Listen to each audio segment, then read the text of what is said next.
She was the CEO of one of the most powerful aviation companies in the country. But when she stepped onto Flight VA 927, she was told, "That seat isn't meant for someone like you." What happens when a woman who owns the skies is grounded by prejudice in her own domain? Naomi Ellington had built her empire quietly through resilience, intelligence, and unshakable grace. But in a single moment, one flight attendant's assumption turned a business trip into a defining stand against discrimination. What would you do if the world questioned your right to simply sit down? Would you walk away? Would you raise your voice? Or would you fire the very people who tried to erase you? This is not just a story about race. It's about power, dignity, and the kind of justice that doesn't need shouting to be heard. Stay with us as we take you on a journey 22 parts, each more riveting than the last, through the quiet storm of one woman's reckoning at 30,000 feet. If you believe dignity belongs in every seat, like share and subscribe, and now, let's begin. Naomi Ellington stepped onto Varelli Air Flight VA 927 with the kind of quiet presence that turned no heads just the way she wanted it. She wore a soft gray blazer over a cream blouse, her natural curls pinned back in a low twist. There was nothing flashy about her, no designer handbag with gold monograms, no entourage. Just a leather carry-on and a calm sense of intention that pulsed beneath her skin like a second heartbeat. She had boarded early, one of the quiet perks of elite access, but even that didn't spare her the subtle glances from the crew. Not all of them, just one in particular. Tessa Miles, the flight attendant working the first-class cabin, was polite, smiling, even. But Naomi noticed the kind of smile that asked questions before words did. "Excuse me?" "Ma'am," Tessa said, stepping closer just as Naomi placed her bag in the overhead compartment. "Can I just take a quick look at your boarding pass?" Naomi paused. Her fingers brushed the seat number stitched into the headrest. She knew exactly where she belonged. Still, she turned to face the attendant fully, her voice even. "Is there an issue?" Tessa gave a small laugh. "Nervous?" "Oh, no. It's just this section tends to get a little exclusive. We've had some misseating lately." Naomi smiled gently, but something shifted behind her eyes. She reached into the inner pocket of her blazer and retrieved her phone. With a few taps, she pulled up her boarding pass and held it out. "Naomi Ellington, seat 1A.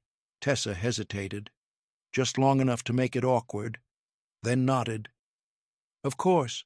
Thank you." She didn't apologize. She didn't say welcome aboard. She just moved on. Naomi sat down. She didn't sigh, didn't roll her eyes.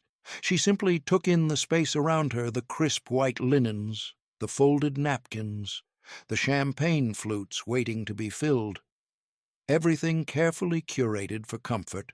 She'd helped design these seats years ago, back when Ellington Corp. Had acquired Varelli Air and revamped its entire first-class experience. She knew the leather came from a tannery in Florence. She knew the champagne was a non-vintage French rosé, chosen after 6 rounds of blind tastings. She knew all of this because she had signed off on it, but today, none of that mattered, because Tessa didn't see the woman who had built it. She saw someone who didn't look like she belonged.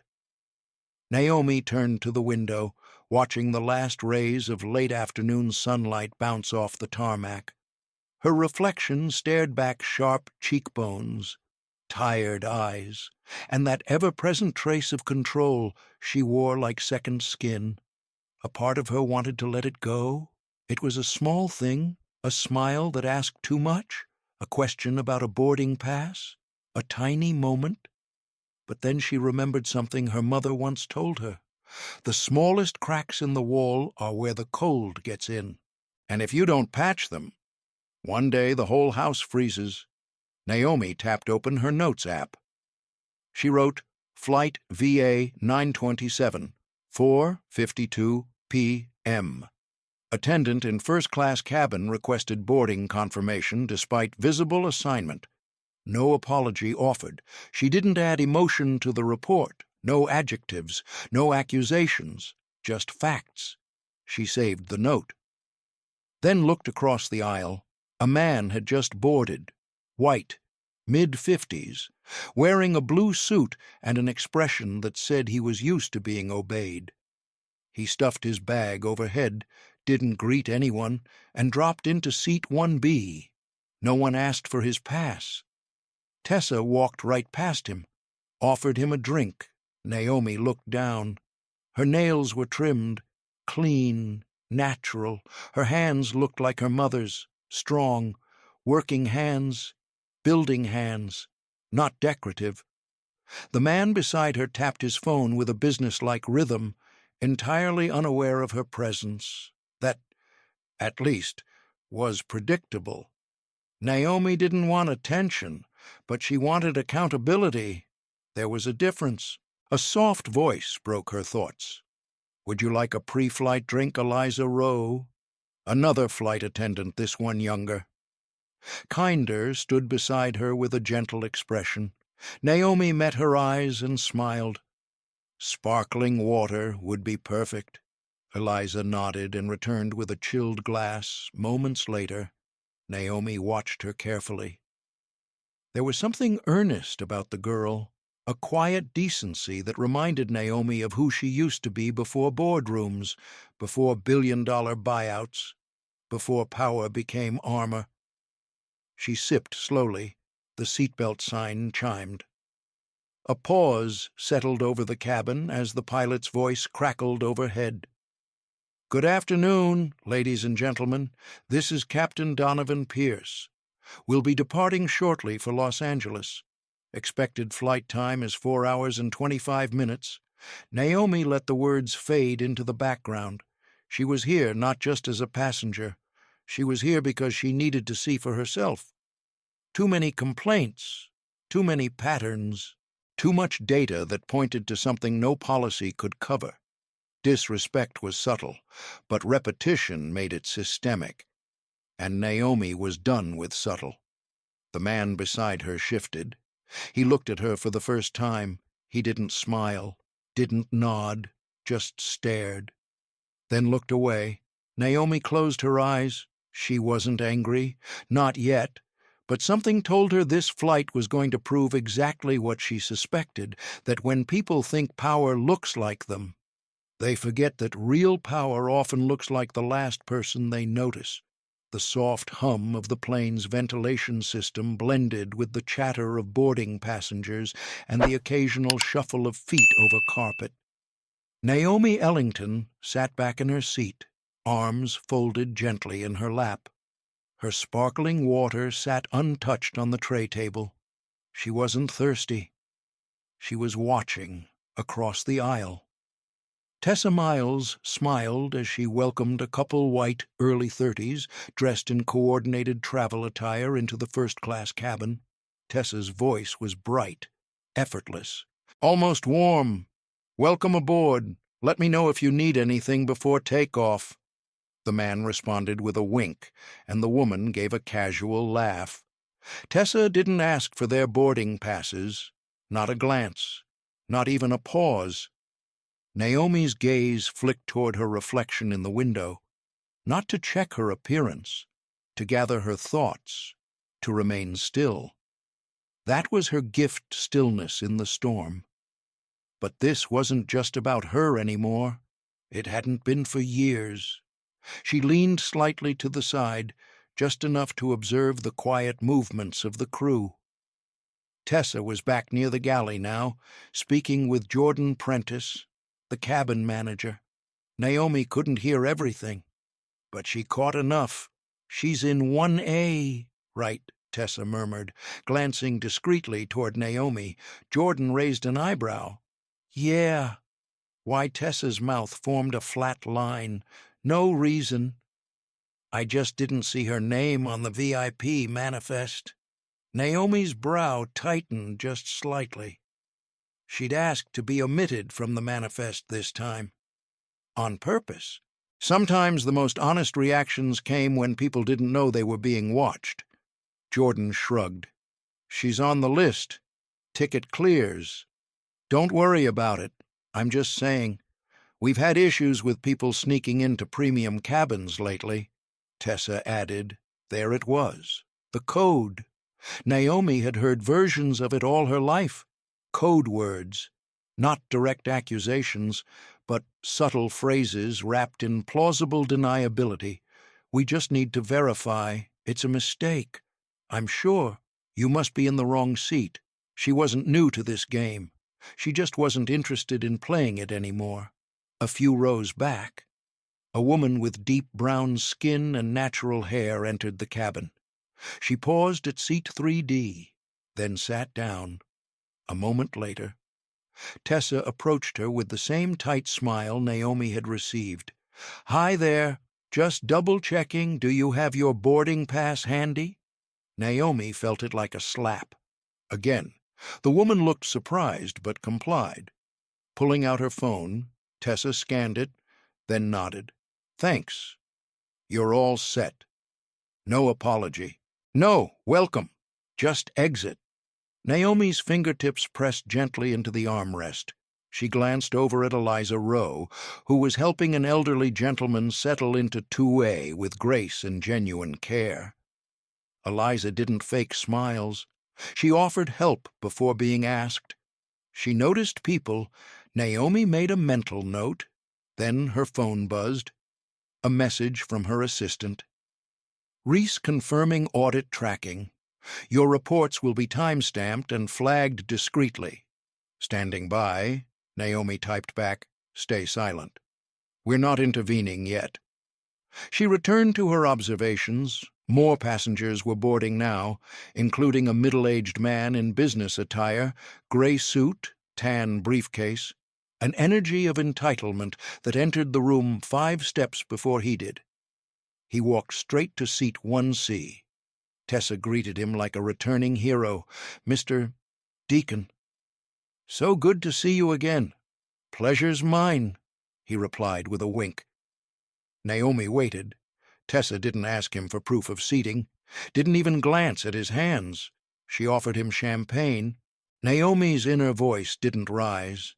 It simply whispered, steady and clear. "You see it? They don't have to say it out loud. Their habits scream for them." Naomi reached into her leather bag and pulled out a slim black notebook. She opened it carefully, turned to a clean page, and began writing, "Observational Note 2 pattern emerging. Passengers of color asked for boarding confirmation. White passengers greeted with familiarity. No consistent protocol." She paused, then underlined 2 words. No consistency. The flight attendants returned to their stations as the cabin door was sealed. The final boarding call was made, and the captain's voice returned, announcing a short delay on the tarmac due to air traffic congestion. Naomi glanced around. Tessa was pouring drinks.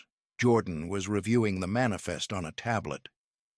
Eliza adjusted seat pillows, and then a small voice spoke up beside her.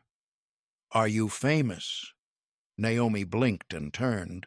A boy no older than 6 stood beside her seat, his curly hair a soft halo, eyes full of open curiosity. He clutched a half-melted lollipop and wore Spider-Man pajamas under a zip-up hoodie. She smiled. "I don't think so. Why do you ask?" He shrugged. "You just look important." Naomi chuckled softly. "Thank you." "That's very kind. I'm Micah," he said, sliding his candy into his mouth again. "Naomi," she replied. "It's nice to meet you." Micah's mother appeared seconds later, gently taking his hand. "Sorry." "He's always wandering," Naomi reassured her with a wave. "No problem at all." As they walked back toward their row, Naomi watched them. That little boy had no idea how the world would one day try to reduce him to someone suspicious, someone questionable, someone out of place, but not yet, not while he was still small and unguarded. Naomi inhaled slowly. She remembered a day, years ago, when her own son had asked, "Why did the man follow us in the store?" and how her throat had tightened as she explained a truth she never wanted him to carry. Not again, not ever. Back in her seat, Naomi reached for her phone and opened the camera app. She held it discreetly, angled toward her own lap, and hit record, just in case. Not to go viral, but to build evidence, to document culture. She whispered quietly into the mic, "Varelli Air, flight VA 927, patterns in service inconsistency, documenting live." She tapped save and encrypted the file, then turned to her glass of sparkling water. It had gone flat. She didn't drink it. The silence in the cabin was deceptive.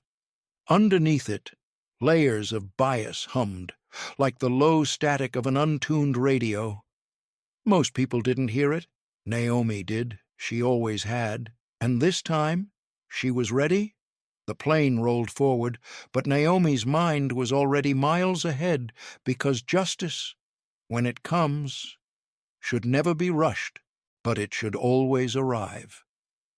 The plane had been airborne for 15 minutes when Naomi felt it. Not turbulence, not mechanical strain, silence, heavy, pressed in, the kind that wasn't born from peace but from a collective unwillingness to name discomfort. That brand of silence clung to the walls of the cabin like condensation, visible only if you knew where to look.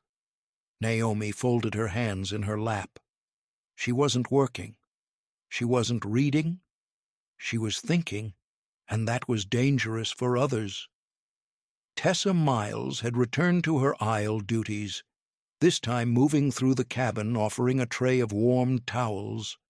Her smile, oddly mechanical now, flickered as she handed one to the man in 1C, then to the couple in 2A and 2B, then to the man across from Naomi.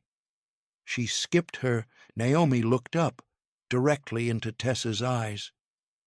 There was a half-second of hesitation. "Oh, I'll be right back with yours," Tessa said. But her voice was strained, caught between pretense and panic. Naomi said nothing. She didn't need a towel. She needed the truth to show itself unfiltered, and it was. Every misstep, every omission, every false smile, they were revealing themselves. Truth didn't scream. It whispered. It withdrew kindness. It delayed eye contact. It pretended mistakes were random. Naomi leaned her head against the leather seat back and closed her eyes for a moment. Not to sleep, just to retreat briefly. But even in stillness, her mind remained in motion. She thought about her board of directors, the last quarterly review, the budget reallocation she'd approved that very week for DEI training across all Varelli Air global hubs. She had made sure the training wasn't superficial.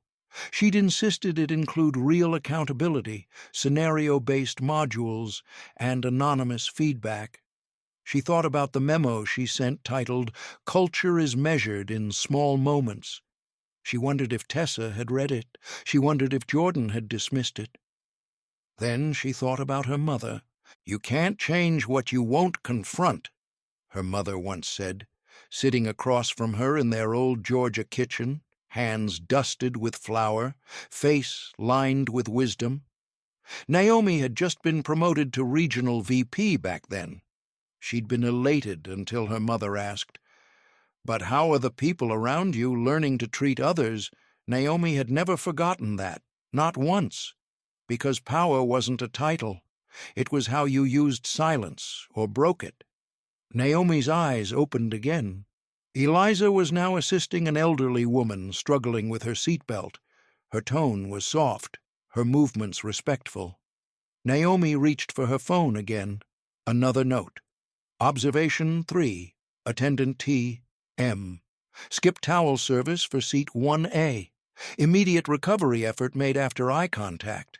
Pattern consistent with reactive service, not proactive. She tapped save. Her eyes caught movement.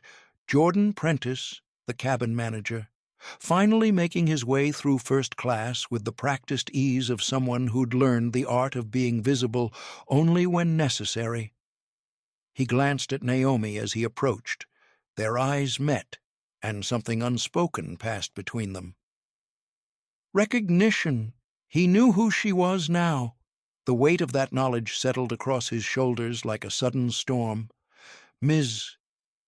Ellington," he said, voice low, respectful, but not quite steady. "Is everything to your satisfaction so far?" Naomi offered a measured smile. "For now." "Yes, good. If there's anything you need, anything at all, please don't hesitate to let me know." She nodded, but neither of them believed in that sentence because the time to act wasn't after realization. It was before. Still, Naomi said nothing more. She let him walk away. She wasn't ready to speak, not yet, because justice delayed by courtesy was justice betrayed by silence. Across the aisle, the man in 1C, Mr. Deacon, if she recalled Tessa's greeting correctly, shifted in his seat and glanced toward her again. This time he looked more curious than dismissive. "Are you in acquisitions?" he asked casually, as if they were at a conference mixer. Naomi turned slightly. "No, he said, tapping a finger on his tray table. "I'm just guessing your presence. You've got that senior executive energy." She smiled faintly. "You could say that." He chuckled. "Well, if you're not in acquisitions, you're certainly dressed like someone with power." Naomi didn't answer. He didn't deserve an explanation. His tone said it all, admiration laced with assumption, as if power worn by someone like her needed permission or explanation. Tessa returned again, towel in hand, eyes flicking to Naomi's tray table. "Here you go, Ms. Ellington. Sorry about the delay." Naomi looked at the towel. Still steaming, still too late. She accepted it with a nod, folded it neatly, and set it aside. Then, with quiet deliberation, she looked Tessa directly in the eyes. "How long have you worked for Varelli?" Tessa hesitated. 7 years. That's a long time. "Yes, ma'am." Naomi tilted her head. "Is this your regular route?"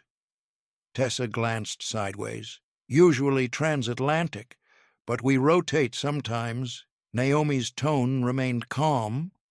"Measured, then you've probably seen all kinds of passengers, all kinds of people." Tessa nodded.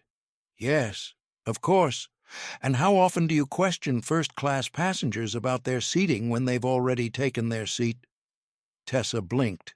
I don't. I mean, only when it's necessary. If something seems off." Naomi's voice softened. Almost a whisper. "And what seemed off about me?" The silence stretched. Tessa's mouth opened, then closed. Naomi didn't wait for an answer. She didn't need one. She'd already collected it. She turned back to the window, outside. The sky was beginning to blush orange as the sun dipped lower on the horizon. The plane was 38,000 feet above everything, now clouds, land, and accountability.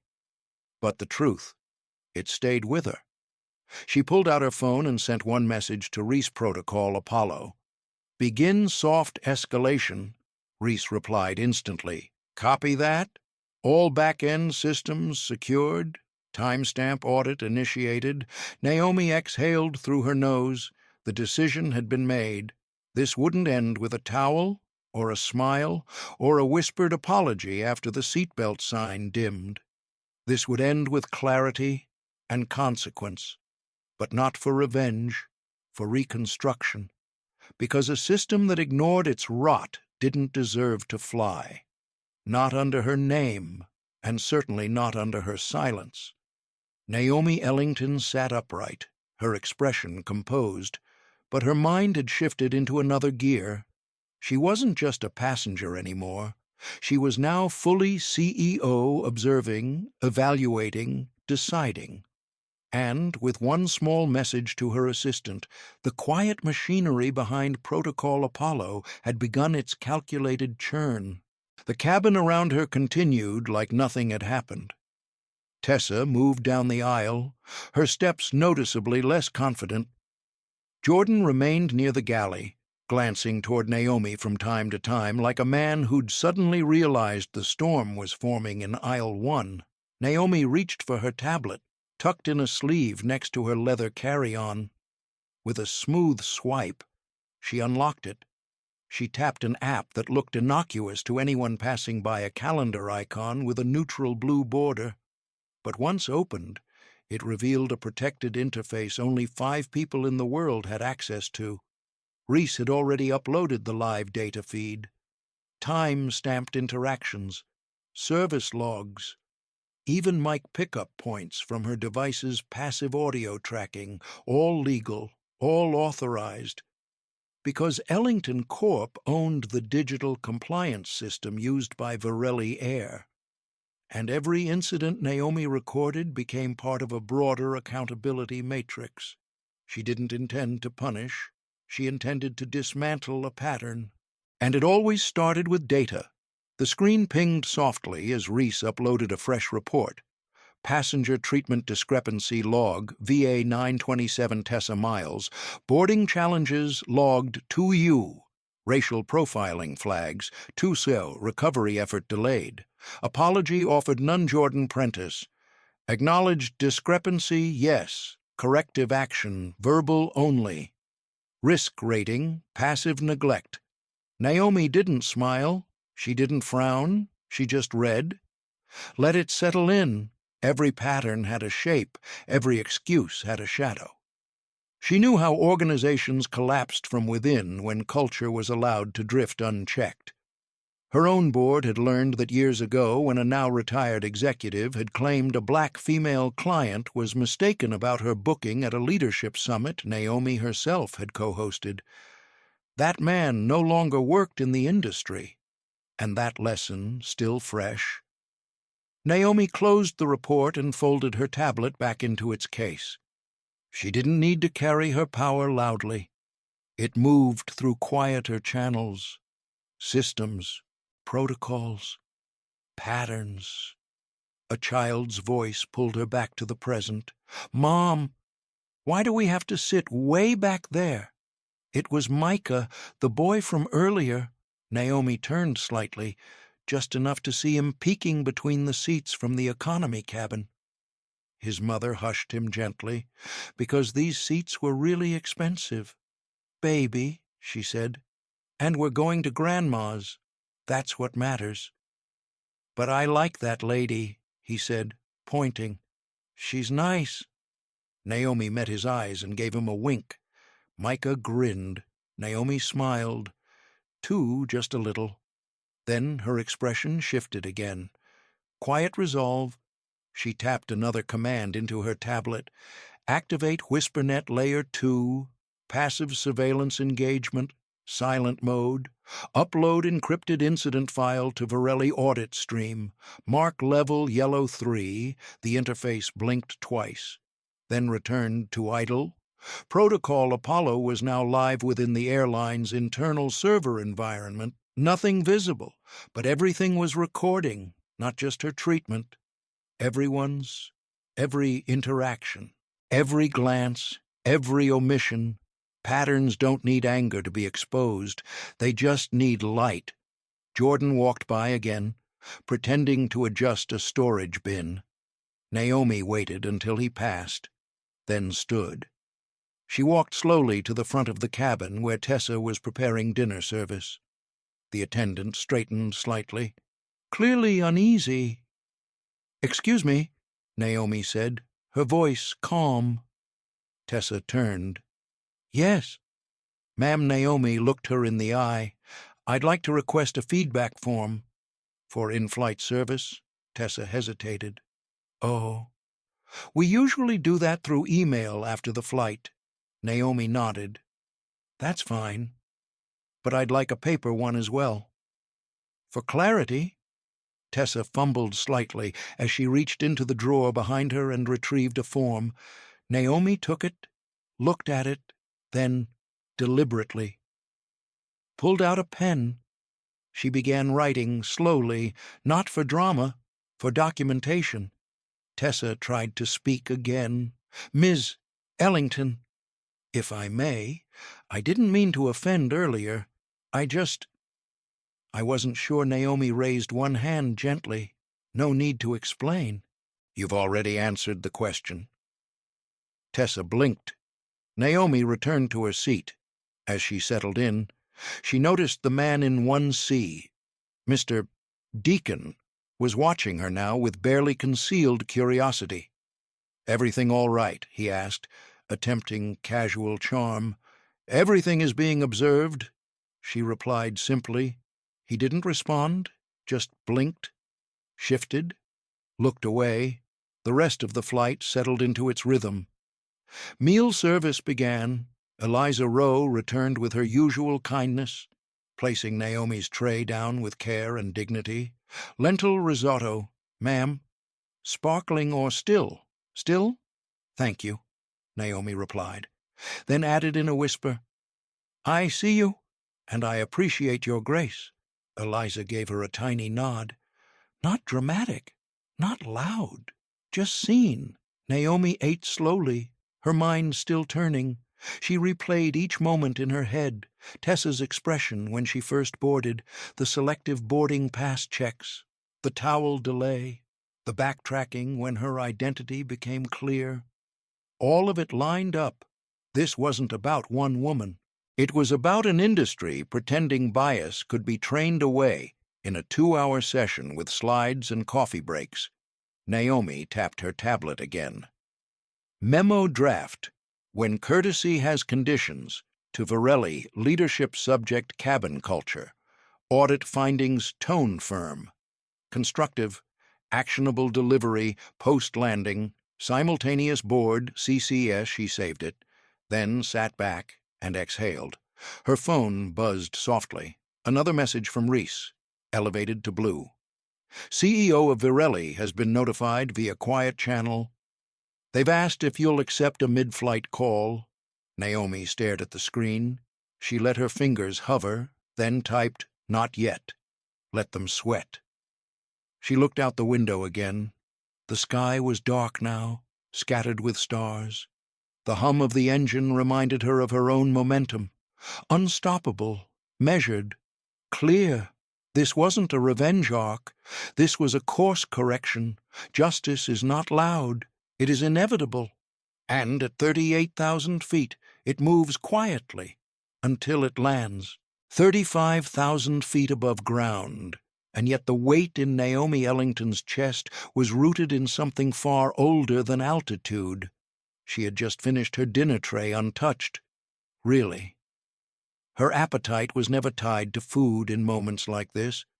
It was tied to what mattered more: accountability. Her phone buzzed again. A second message from Reese lit up the screen.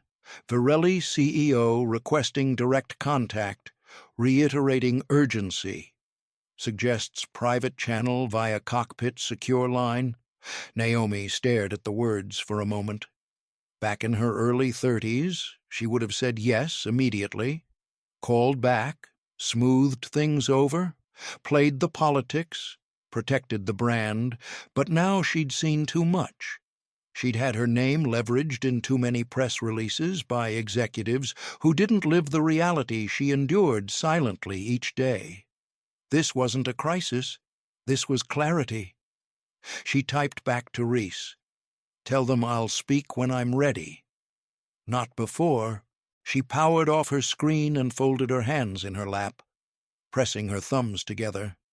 There was a familiar internal pressure building, what her therapist once called the narrative churn, that place between response and reaction, where a person's legacy is shaped. Naomi didn't want vengeance. She wanted impact. but impact often demanded discomfort first. She shifted her gaze to the aisle, where Jordan Prentice, the cabin manager, stood speaking with another flight attendant. His back was stiff. His eyes kept flicking toward her. He knew, and the knowledge unsettled him. Good. Naomi stood. She didn't make an announcement. She didn't ask permission. She simply walked toward the cockpit. Tessa noticed first. Her lips parted slightly, but she said nothing. Jordan stepped forward, blocking her path gently. "Ms. Ellington, can I assist you with anything?" Naomi met his eyes without blinking. "Yes. I'd like to use the secure communication line in the cockpit." He hesitated. That's generally reserved for she cut him off, for situations deemed escalated. This is one of them. He opened his mouth, closed it, then turned toward the cockpit. One moment, Naomi waited. One breath. Two. The door clicked open, and the co-pilot stepped out briefly. Naomi nodded in thanks and entered the cockpit without another word. Captain Donovan Pierce turned in his seat, brow raised. "Ms. Ellington, I understand you'd like to use our secure line." "Yes." He reached for the headset, adjusted a switch, and offered the mic. Naomi placed it over her ears. The channel connected instantly. "Naomi," a voice she recognized, crisp, male, impatient. "Marcus Varelli, CEO of Varelli Air." "Marcus," there was a pause. "We just got word something about service issues on Flight 927. Care to elaborate?" She leaned back slightly, watching the lights blink on the dashboard. "Service issues is an interesting phrase," Marcus exhaled. "Let me rephrase. There's a real concern that something went wrong with our first-class staff. I'm asking if you can help me understand what's happening before it becomes external." Naomi paused.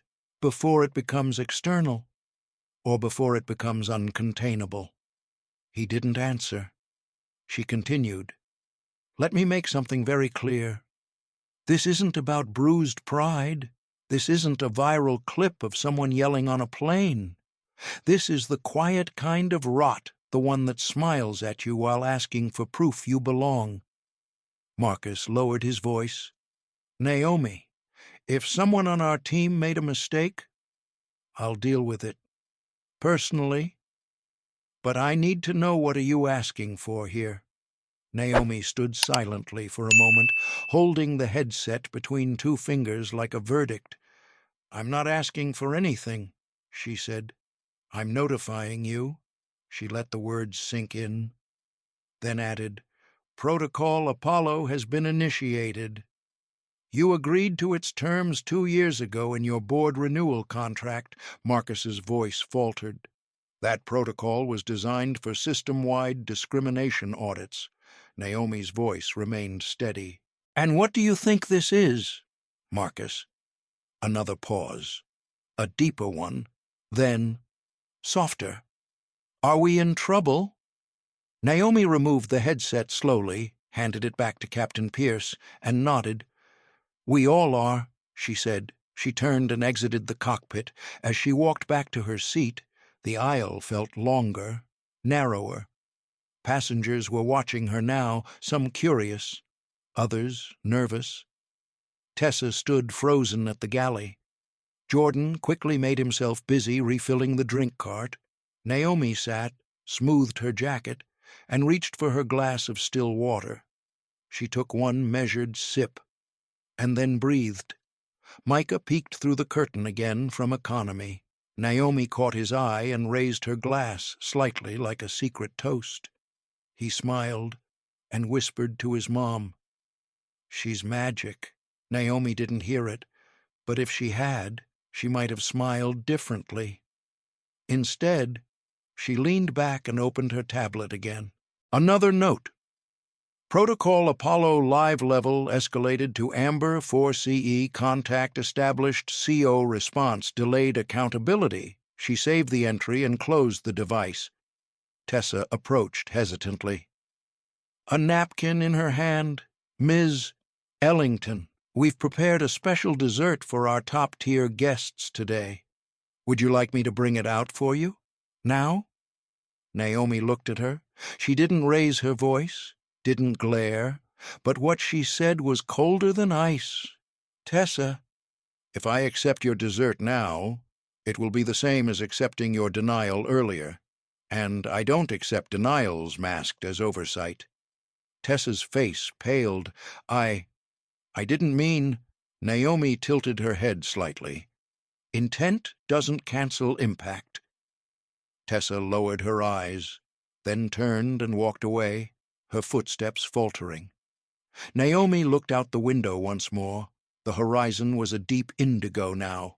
Night had swallowed the sky whole, but in that darkness, her mind was sharp, her mission sharper. This wasn't about punishing Tessa. This was about every Tessa who had smiled through her judgment, who had wrapped bias in customer service language. This was about every young girl like Micah's sister watching silently, learning who gets questioned and who glides through. It was about systemic change, and it was already in motion. The plane's cabin lights dimmed to a soft amber glow. It was that strange hour of flight where time seemed to blur somewhere between tired eyes and distant cities. Naomi Ellington leaned back, her seat cradling her body, but her thoughts didn't rest. She had triggered something that could not be undone. Protocol Apollo was now moving through Varelli Air's internal systems like a current under ice, silent but unstoppable. Reports would be generated, conversations would be tracked, names would rise to the surface, and so would patterns. And those patterns were exactly what Naomi had spent the last 2 years warning them about. She wasn't seeking personal comfort. She wanted systemic reflection. She wanted to know if the next young black woman boarding seat 1A would be seen first as a guest, not a misplacement, but while Naomi was quietly dismantling the framework from within, something unexpected was happening outside her circle of control. Micah, in seat 14C, the 7-year-old boy had been watching everything, and children. Naomi knew, saw with hearts before they saw with eyes. He leaned over to his mother, whispering a little too loudly. Why are they treating the nice lady different? His mother, Deja Carter, closed her eyes briefly. She hadn't wanted to say anything, hadn't wanted to draw attention, but her son didn't understand the cost of silence yet. Honey, she said softly, sometimes people treat others unfairly, but it's not always something we can explain right away. Micah frowned. But she was nice to me. She smiled when everyone else was ignoring us. Deja's chest tightened. Her son was right, and while she had learned to shrink her presence in rooms that weren't built for her, Micah had not. And maybe that was the point. Maybe that was why the world needed to hear him. The boy stood up, not loudly, not defiantly. Just with quiet sincerity, he walked toward the curtain that divided coach from first class and gently pulled it back. A few heads turned. Some passengers stirred, thinking he was going to the bathroom, but Micah walked straight toward Naomi. Jordan saw him first and stepped forward. Hey, buddy, you can't be up here. But Naomi raised her hand. It's okay, she said gently. Micah reached her seat and looked up at her with wide, brown eyes. I just wanted to say thank you, he said. You were kind to me, and you didn't look away when I talked. Naomi's throat tightened. The quiet strength in his voice felt like sunlight piercing through fog. Thank you, Micah, she said softly. That means more than you know, he nodded. Then turned around and without warning said in a voice that rang clear through the cabin, Y'all were rude to her. Gasps. Shifts in posture, eyes locked on the small figure now standing in the aisle between privilege and policy. Deja jumped up, her heart pounding. "Micah, come back here. Baby." But Naomi stood up, too, calmly. "It's all right," she said to Deja. "He's not wrong." Tessa froze. Jordan's face turned red, and Mr. Deacon, in seat 1C, muttered under his breath, "This is exactly why we need to keep the cabins separate." Naomi turned slowly toward him. "I beg your pardon," she said. He raised his hands slightly. "Hey, I didn't say anything rude. I just think emotions don't belong in business class." Naomi's tone didn't change, but her words hit like thunder. "Then perhaps you're in the wrong class of business." Silence. Micah looked back at her, unsure if he'd done something wrong. She crouched beside him. "You did something brave," she whispered. "And sometimes the bravest thing is telling the truth before the world tells you not to." Micah nodded slowly. Then Naomi did something no one expected. She took his hand and walked him back to his seat. As they passed through the cabin, something shifted. A young Latina woman smiled and mouthed, "Thank you." An older Asian man gave a single nod of quiet agreement, and somewhere in row 19, a middle-aged white woman quietly wiped a tear. When Naomi returned to first class, Tessa was gone, replaced discreetly by another attendant. Eliza Rowe returned moments later and placed a folded note on Naomi's tray. "I thought you should know," she whispered. Naomi opened it. It was from the purser on duty per protocol escalation. "Ms.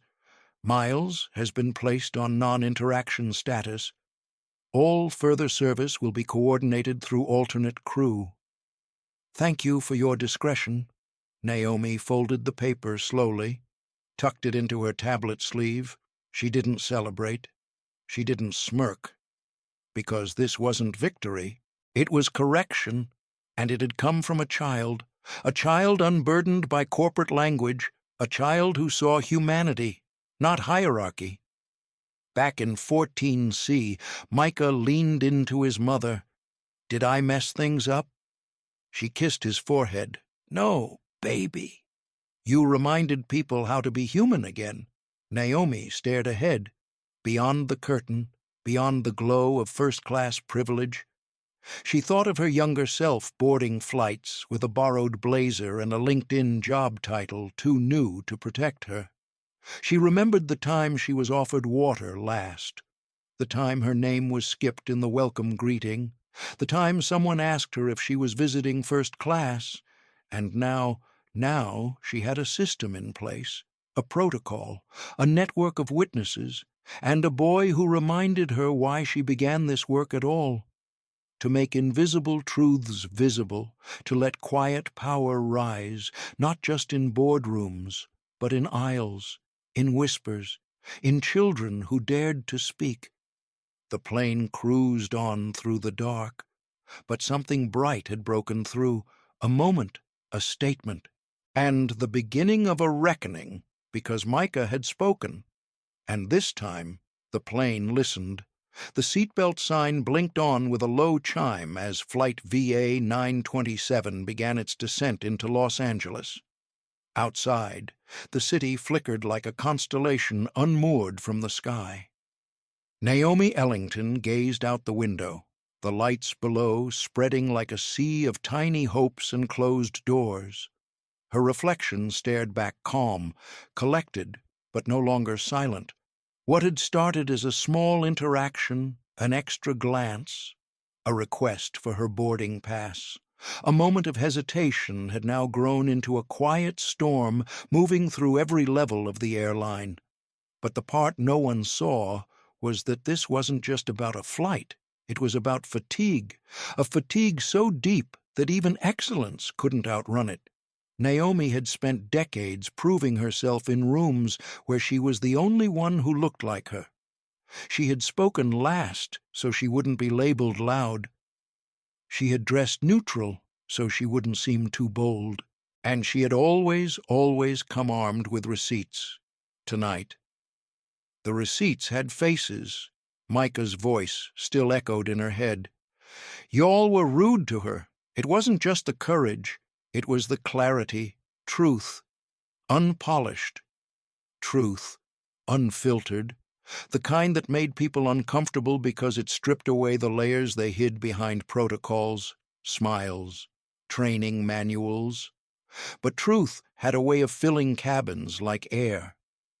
Naomi turned her head slightly and saw Eliza Rowe walking slowly down the aisle, handing out arrival cards and warm towels with gentle efficiency. The girl looked exhausted and young, too young to be carrying the weight of someone else's failure. When she reached Naomi's seat, she stopped and bent down.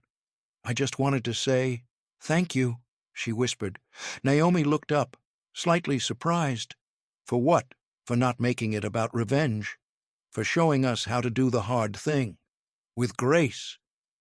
Naomi smiled softly. Grace and accountability aren't opposites. Eliza, they're companions.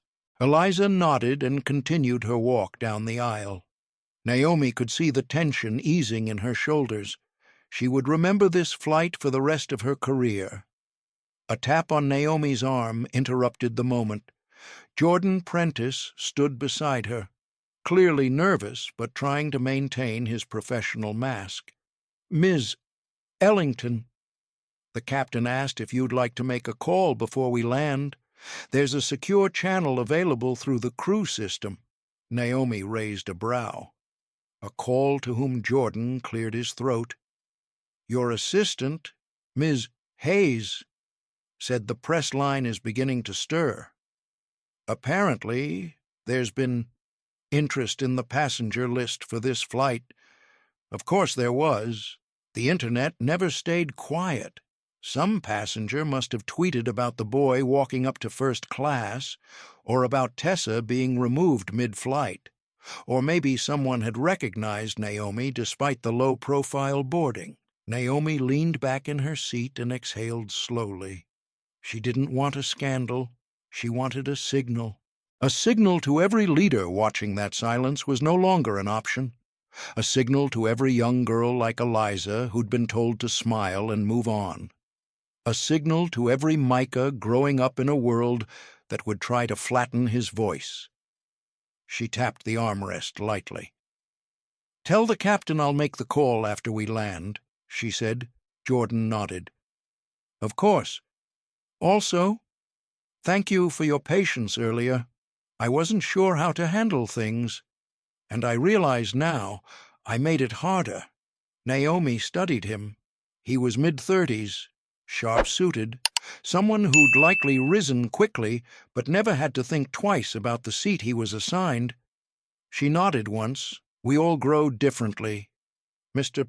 Prentice, just don't confuse delayed awareness with guilt. Learn from it, then act." Jordan gave a solemn nod and walked away. The landing announcement echoed through the cabin. "Ladies and gentlemen, we are beginning our final descent into Los Angeles. Please ensure your seatbacks and tray tables are in their upright positions." Naomi adjusted her seat, pulling the lap belt snug across her waist. The hum of the engines deepened. The plane tilted gently, aligning with the lights of the runway far below. As the city neared, Naomi's phone buzzed again. This time it was a message from her chief legal officer, Elena Suarez. "Media teams circling. I can hold them off for 30 minutes. Do you want to go public tonight?" Naomi didn't reply immediately. Instead, she opened a draft she'd been writing during the flight. A statement not for headlines, but for impact. It read, "I did not board flight VA 927 to make a statement, but the flight made one anyway." Bias, when subtle, is often excused as human error, but when patterns emerge, they stop being errors. They become culture, and culture is a leadership responsibility. She stared at the words, then typed one final sentence. Accountability begins at cruising altitude, but it lands with policy. She hit save, but not send, not yet, from behind. Micah's voice rang again, this time quieter, but still clear enough for her to hear. Mom, do you think that lady is famous? Deja's reply was soft. No, baby. I think she's just someone who didn't stay quiet. Naomi closed her eyes for a moment. She didn't need fame. She needed follow-through. The plane wheels touched down with a soft bump, then a quick deceleration that pressed every passenger back into their seats. Outside, the city lights raced past as the cabin filled with the soft clatter of tray tables, unbuckled belts, and whispered speculation. As the aircraft rolled to a stop, Naomi opened her device and pulled up Protocol Apollo's admin portal. One tap. Status initiated Level 2. Audit triggered flight. Number VA 927, subject on board, discriminatory incident investigation phase. Active. She powered off her tablet and then reached into her pocket for her boarding pass. She flipped it over. The seat 1A, the initials N, E, and on the back, in her own handwriting, she added two simple words, still here. The jet bridge exhaled a gust of cold, recycled air as the cabin doors unlocked with a soft hiss. Passengers slowly filtered into the aisle, some eager to stretch, others checking their phones with robotic urgency. Naomi Ellington remained seated. She didn't rush. She knew the world beyond the plane door had already shifted. The ripple that began at 30,000 feet had reached the ground, and glass walls always knew before the people inside them did. She reached for her carry-on, the same black leather bag she'd traveled with for over a decade. It had been with her on the night she signed her first acquisition. It had carried confidential documents, emergency heels, and, today, the printed draft of the equity audit that might reshape an entire airline. The woman in seat 2A glanced back at Naomi, recognition dawning faintly. She didn't speak, but her eyes said it, "That was you." Wasn't it? Naomi offered a small, deliberate nod. By the time she stepped into the corridor leading to Terminal C of Los Angeles International, whispers had begun to travel ahead of her. Passengers slowed down to glance back. Someone fumbled with their phone camera, not daring to take a photo, but clearly considering it. The gate agent, a young man barely older than Eliza, stood stiffly at the desk, unsure whether to say, "Welcome to L.A.," or offer an apology. Naomi didn't need either. What she needed was clarity. Outside the glass walls of the terminal, cameras waited not in mobs, but like predators waiting for movement. A handful of journalists, their badges partially hidden under puffer jackets and scarves, clustered near the arrivals board. And by the escalator, a woman in a tailored navy trench coat stood quietly, her tablet tucked under one arm. She didn't hold a sign. She didn't scan for luggage. She simply stood, as if she already knew Naomi would see her. She did. Amara Hayes, Naomi's chief of staff, always 10 steps ahead. Amara fell into step beside her with quiet ease. "Terminal security's been notified. You'll exit through a private corridor," she said, voice low but composed. "Press is starting to swirl. Twitter's awake. Someone from the cabin must have leaked the name manifest. It's you, trending under first-class bias." Naomi didn't flinch. She'd learned a long time ago that fame earned in silence meant little. It was the uncomfortable truths that drew fire, and progress never came without heat. "Damage control," Naomi asked. "We've already issued a no comment from corporate," Amara said. "But Varelli Air's PR team is flailing. They've sent a 3-sentence email to your office asking if you'd consider a closed-door discussion with the board to resolve any misunderstandings." Naomi stopped walking. The phrase hung in the air like fog. "Any misunderstandings?"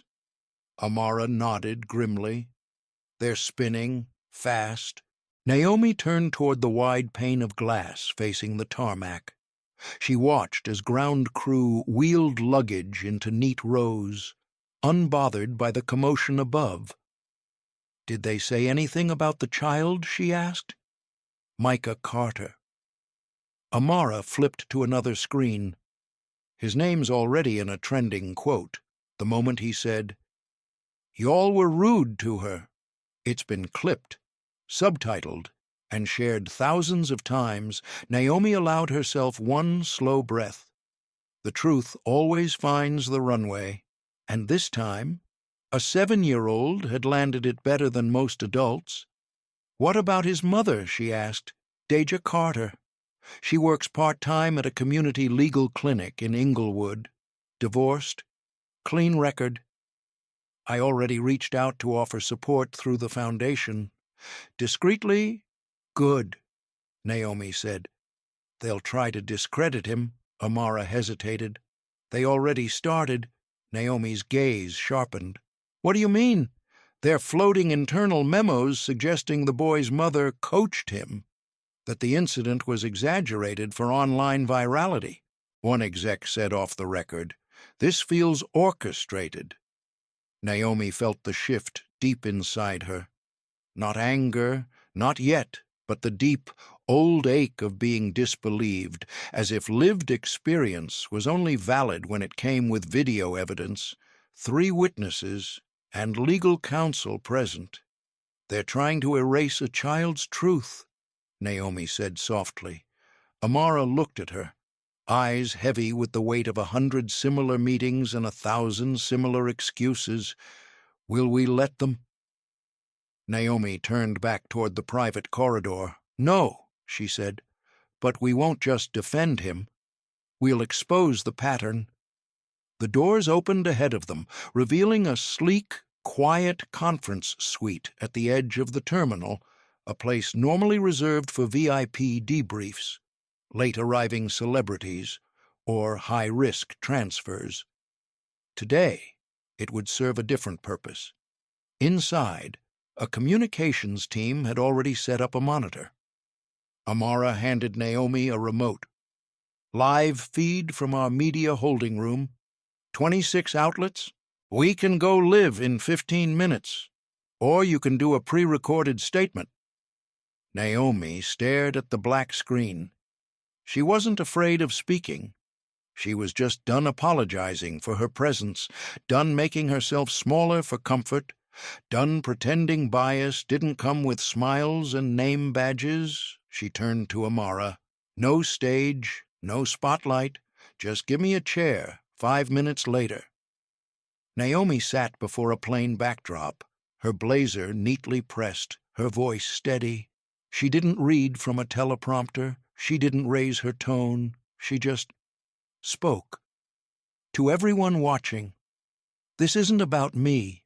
It's about the little boy who watched an injustice and spoke up when grown men sat silent. It's about the patterns that hide in plain sight beneath smiles, policies, and performance evaluations. It's about the cost of belonging and who decides who belongs." She paused. "Let the silence speak. Flight VA 927 will not be buried under PR statements. It will be examined publicly, not for retribution, but for responsibility. And if that makes you uncomfortable, then ask yourself why." Then she stood. No mic drop, no applause, just the kind of exit that left people staring after her, wondering when the reckoning became so calm and so irreversible.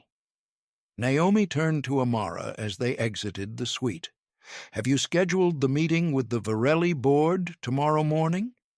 They expect a negotiation?" Naomi smiled faintly.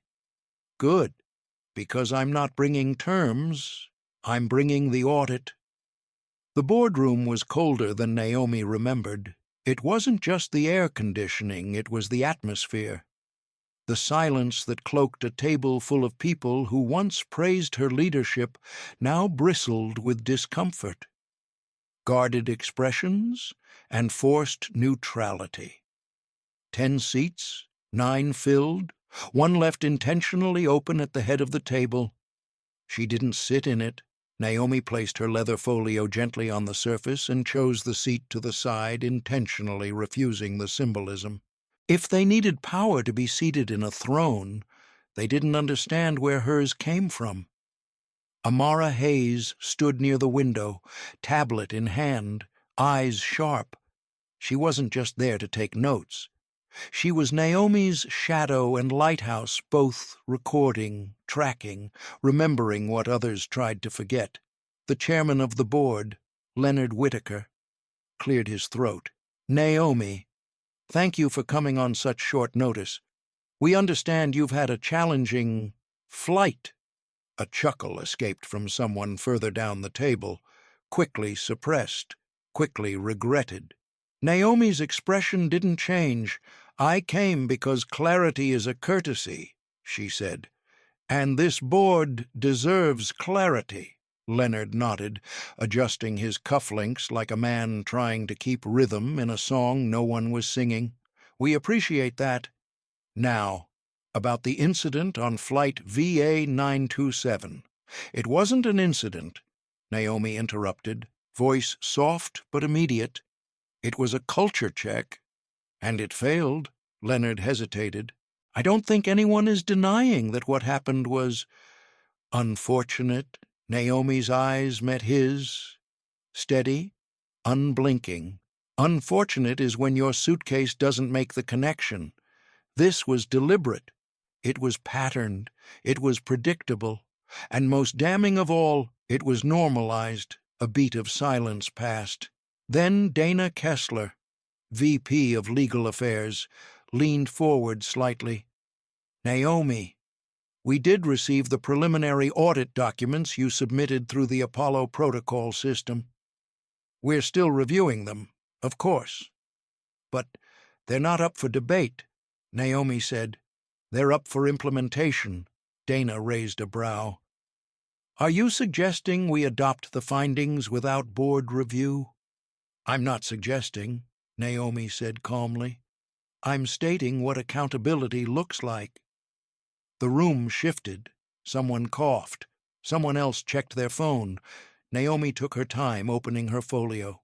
Inside timelines, witness statements, internal memos, digital transcripts, everything the board could try to deny, and everything that had already been quietly sent to the DEI compliance officer, the Union Ethics Board, and a neutral third-party firm for blind audit review. She had not come to negotiate.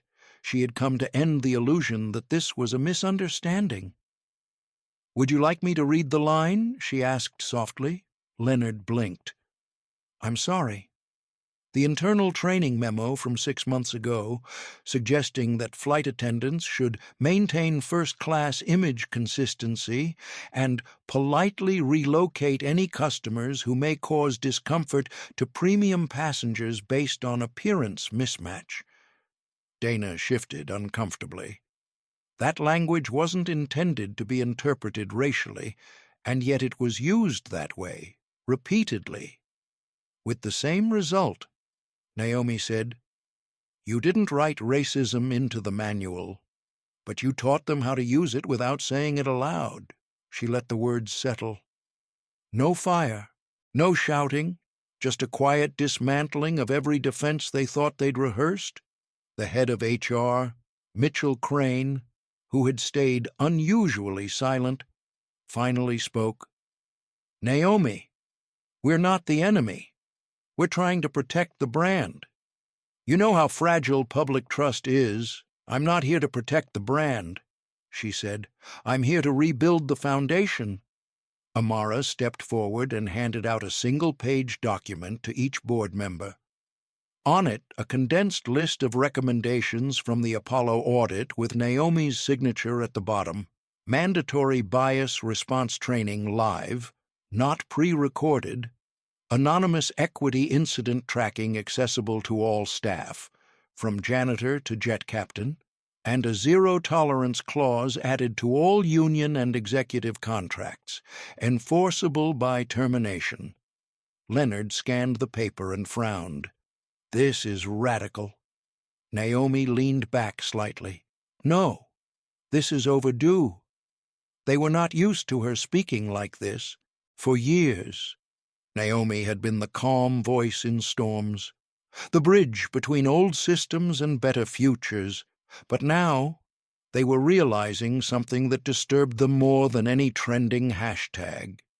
She didn't need their approval anymore. She had legacy, and legacy is louder than fear. A board member tried one last time. Naomi, are you prepared for the operational backlash? The staff unions will resist? Shareholders may panic? Naomi nodded. Yes, and I'm prepared to weather that storm, because our silence costs more than any turbulence ever will. She stood up.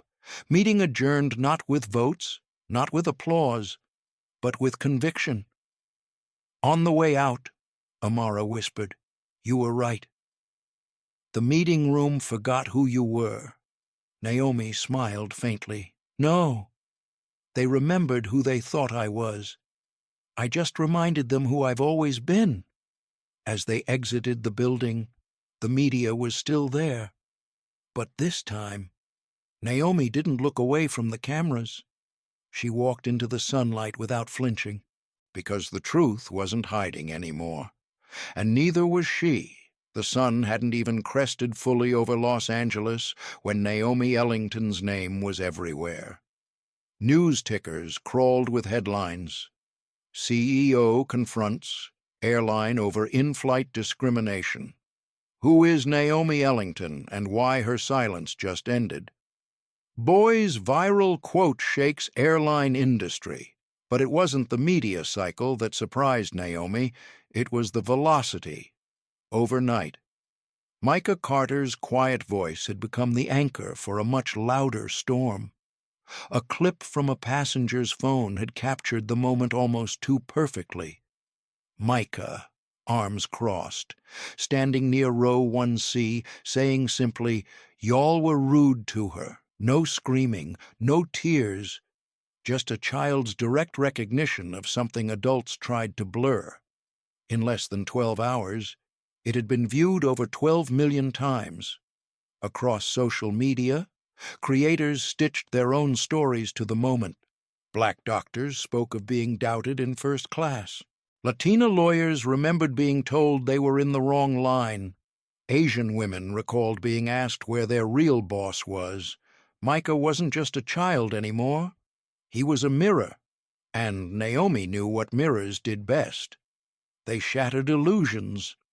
Back in her suite at the Ellington corporate residence tower, Naomi sat on the edge of her bed, the city still blinking through the windows behind her. She had barely slept, but not because of stress, because her mind wouldn't let go of the Carter family. Amara entered, holding 2 cups of coffee and a tablet already lit with morning briefings. Naomi took the coffee gratefully. "Where are they now?" she asked. "Deja and Micah flew home to Inglewood last night. I arranged for a car to meet them.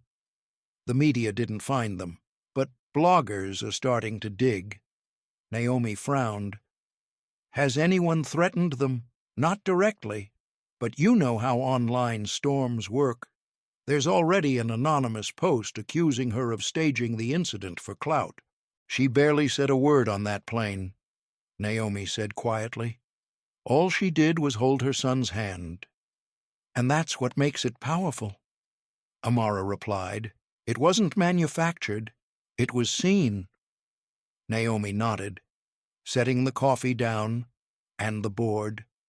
"They've gone silent, not publicly, internally. No official comment. But Leonard submitted a request this morning to delay the quarterly town hall." Naomi gave a short laugh. "It wasn't amused. They're waiting for this to pass, but it won't." Amara sat across from her. They still don't understand. This isn't a PR problem. It's a people problem. Naomi leaned forward. I want the foundation to reach out to Deja, offer educational support for Micah, a mentorship track, quiet, respectful, not performative, already in motion, Amara replied. Also, you've received over 700 direct messages, most from strangers, a few from names you'd recognize. Let me guess. Shocked, saddened, deeply disappointed. More or less, Naomi stood and walked toward the window. Outside, she could see a nearby rooftop helipad, the same one where she once landed after her first company IPO'd. She'd been 31, scared out of her mind, and smiling so wide it hurt. That night, her mentor, now long past, had told her, don't mistake applause for progress. Change happens in silence first. She hadn't understood then, but she did now. Naomi turned back to Amara. Schedule a call with the FAA Equity Commission. I want our audit results submitted as a template for national policy. Amara's eyes widened. You want to federalize the Apollo protocol? No, Naomi said. I want to offer it to every airline, open source. If they want to license it after, fine. But the foundation covers implementation for any carrier under 20 regional routes. You're making it public. Naomi nodded. This isn't a Naomi issue. This is an American issue. And I'm done waiting for the industry to catch up. Amara stood. Tablet forgotten. I'll notify legal. And Amara, yes, draft a public letter.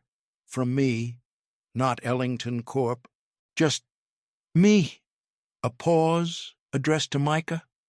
That night, the letter went live across every platform. Dear Micah, I don't know if you understand yet what you did that day on the airplane.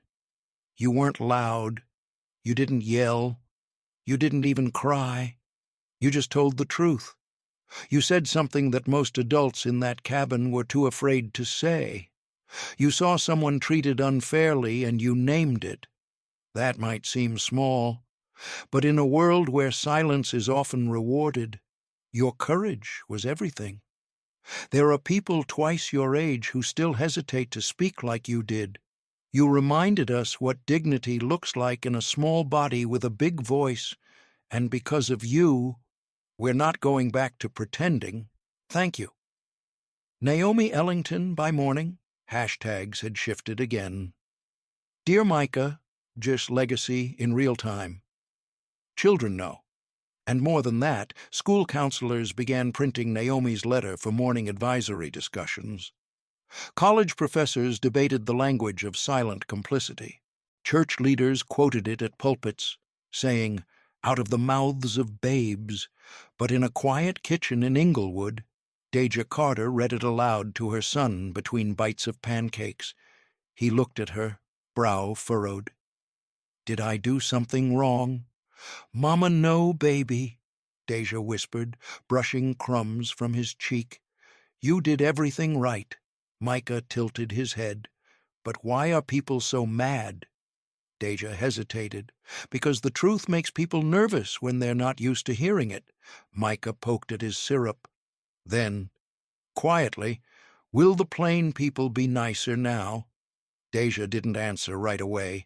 Then she hugged him from behind and kissed the top of his head. I think they'll think twice. And in another part of the city? Naomi prepared for what came next. Not a lawsuit, not a campaign, but a structural revolution that started with the quiet words of a boy who saw and refused to unsee. The floodgates didn't open with a bang. They cracked open in the middle of a Thursday afternoon, in the inbox of Naomi Ellington's foundation. The first message was short. I was a gate agent at Varelli for 3 years. What happened to you wasn't an accident. I was told to flag people who didn't look the part. I never got the words in writing, but I have the emails. I still have everything. If you're really serious about change, I want to help. Kendra L. Former employee Amara's voice caught as she read it aloud to Naomi. Do we reply? Naomi looked at the screen, then back at Amara. We listen. Over the next 2 days, it wasn't just Kendra, it was a groundswell, a quiet revolution. Messages came from former flight attendants, baggage handlers, training leads, HR interns. They described what they called subtle filtering, an unspoken but enforced standard of who was first-class appropriate. Some shared records, others shared tears. Some had left quietly, others had been pushed out after asking too many questions. But now they were finding each other pulled by a child's honesty and a woman's refusal to be silent. Amara created a secure drop site. Naomi hired an independent journalism nonprofit to verify and document each testimony anonymously, keeping it outside the control of the corporate legal teams. And then came the tipping point. Her name was Alicia Kern. She had once been the diversity and inclusion coordinator at a Varelli regional hub in Denver. She had resigned 3 years ago after raising concerns about biased feedback forms and the deletion of complaint records that mentioned race. She had documentation, voice memos, 2 screenshots of internal Slack channels where senior staff used racial code language, phrases like profile mismatch, high-tension passenger, and optics downgrade, in a 10-minute video. She spoke directly to the camera. We were told to keep first class aspirational. That meant pretty. That meant polished. That meant white or racially ambiguous.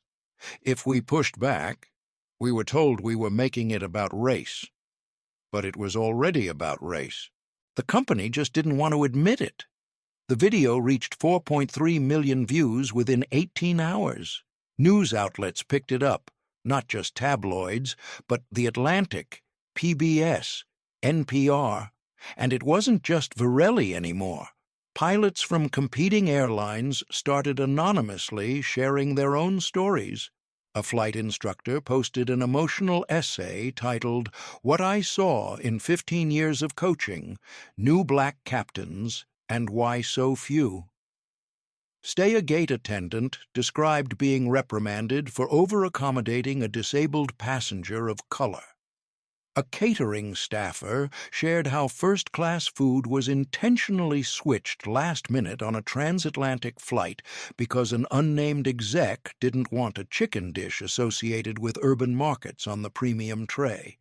Each story didn't just sting, it peeled back a curtain and revealed a rot. Naomi knew the danger of this moment. When the truth becomes a storm, people rush to build shelters out of denial. So she did something bold. She called a press conference, not at the Ellington Tower, not in a studio, but on the tarmac right beside the same model of aircraft where everything had begun. She stood under a canopy, in flats and a soft navy blouse. No makeup team, no podium, just truth.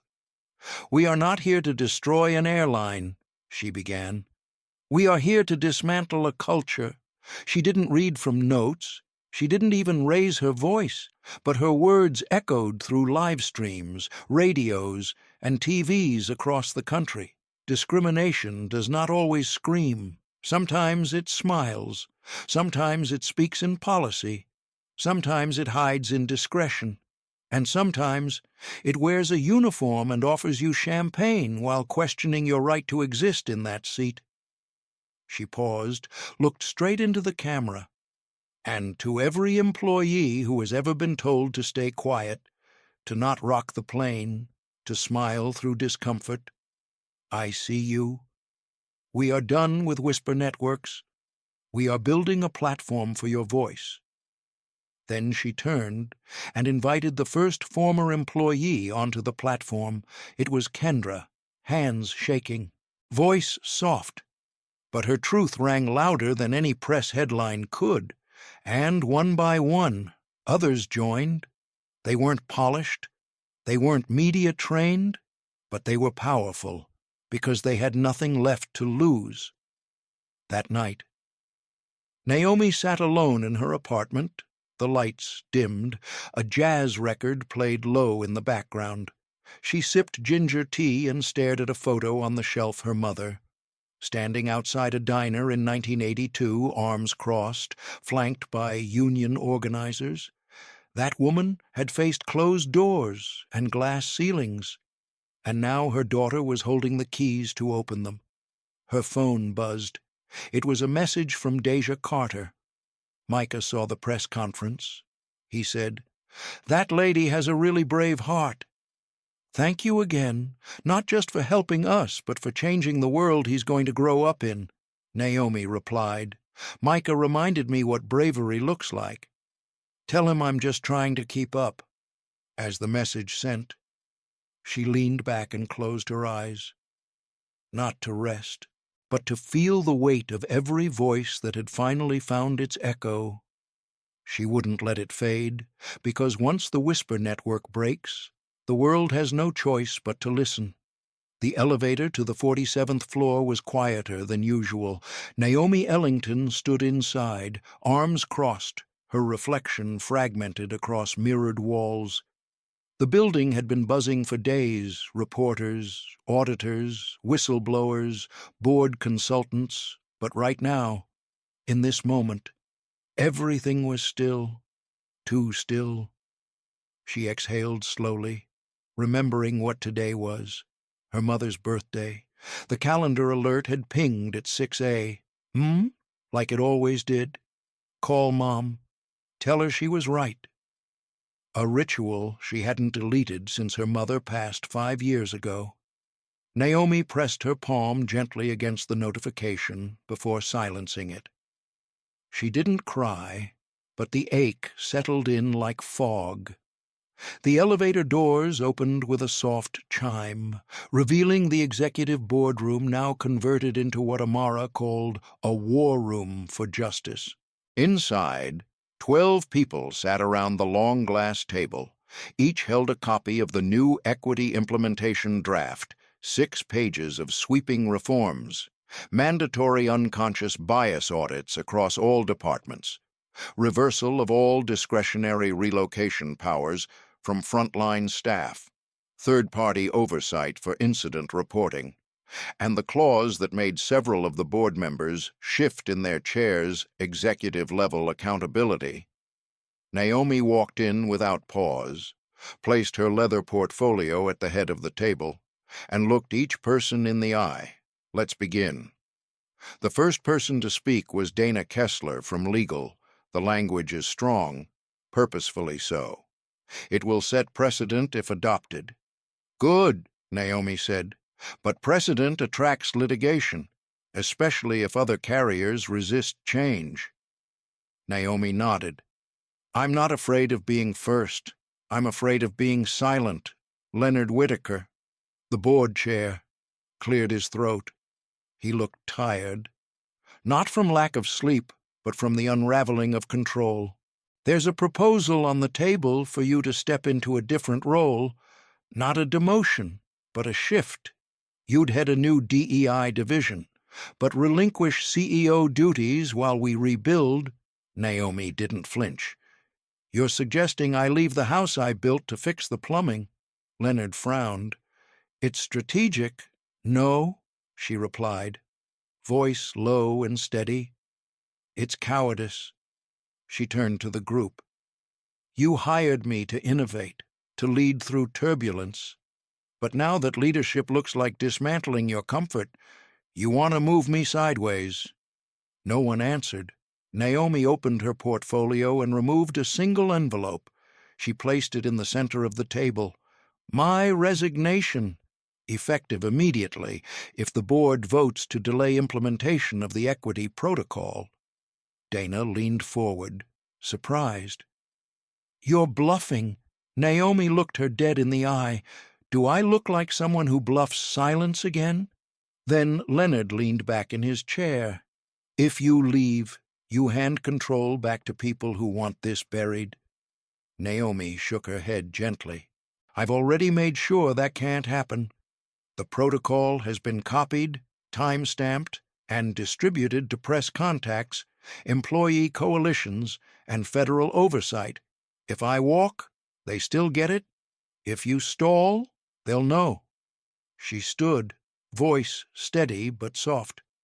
My mother used to say, if you're the only one holding a candle in a blackout, walk slower but never stop walking.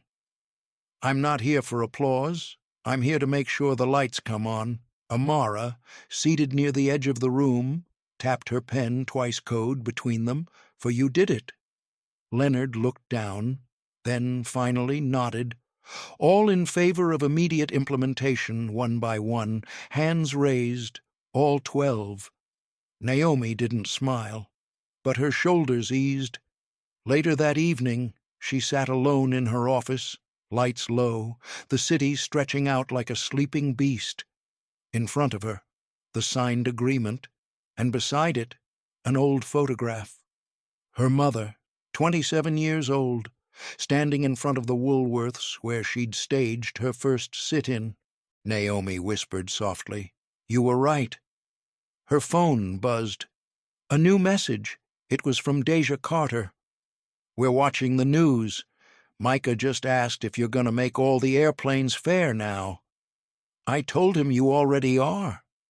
Naomi stared at the message, emotions brimming just under the surface. She replied, "Tell him fairness isn't a destination. It's a choice we remake every day. And I choose it. For him. For you. For all of us.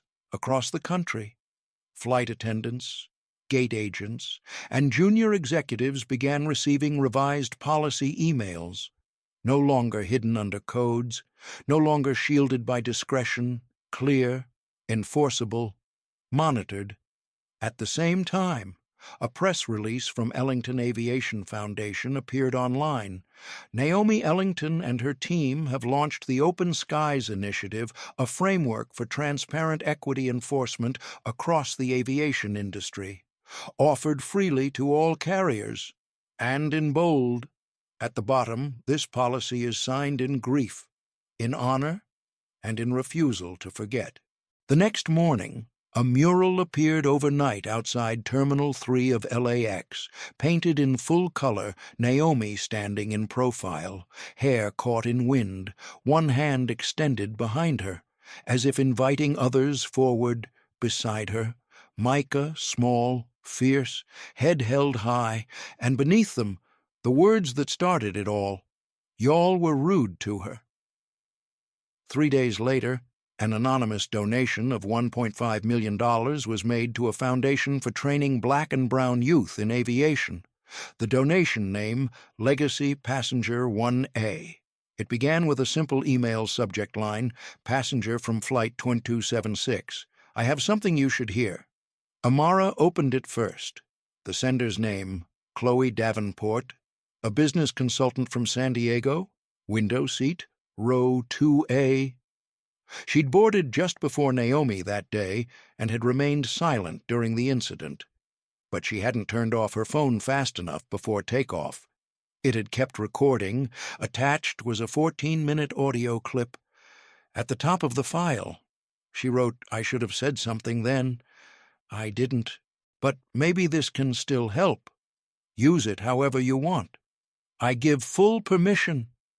Amara forwarded it to Naomi immediately. Naomi didn't listen right away. She closed the email and sat in silence, staring out the window of her office, sunlight cutting sharp lines across the floor. It wasn't the first time someone had reached out since the incident, but this was different. This wasn't just a feeling, it was evidence. She pressed play. At first, the recording picked up boarding announcements, a low murmur of voices, then the shuffle of people storing luggage, and then, crystal clear, the voice of the flight attendant, "Ma'am, I already told you. You must be mistaken. That's not your seat." Then Naomi's voice, calm, controlled, "I'm holding a boarding pass. 1A, a pause. Then we'll sort it at the back. Please step aside so we can keep the line moving." Another voice jumped in, a man. Deeper, annoyed, She's holding everyone up. Just put her where she belongs." That line sent a chill through Naomi as she sat at her desk. She remembered the feeling, not the words, but the air thick with quiet judgment, the sideways glances, the polite silence, and the soft voice of a child cutting through it. Y'all were rude to her. The same phrase Micah had said out loud, captured now from a different angle.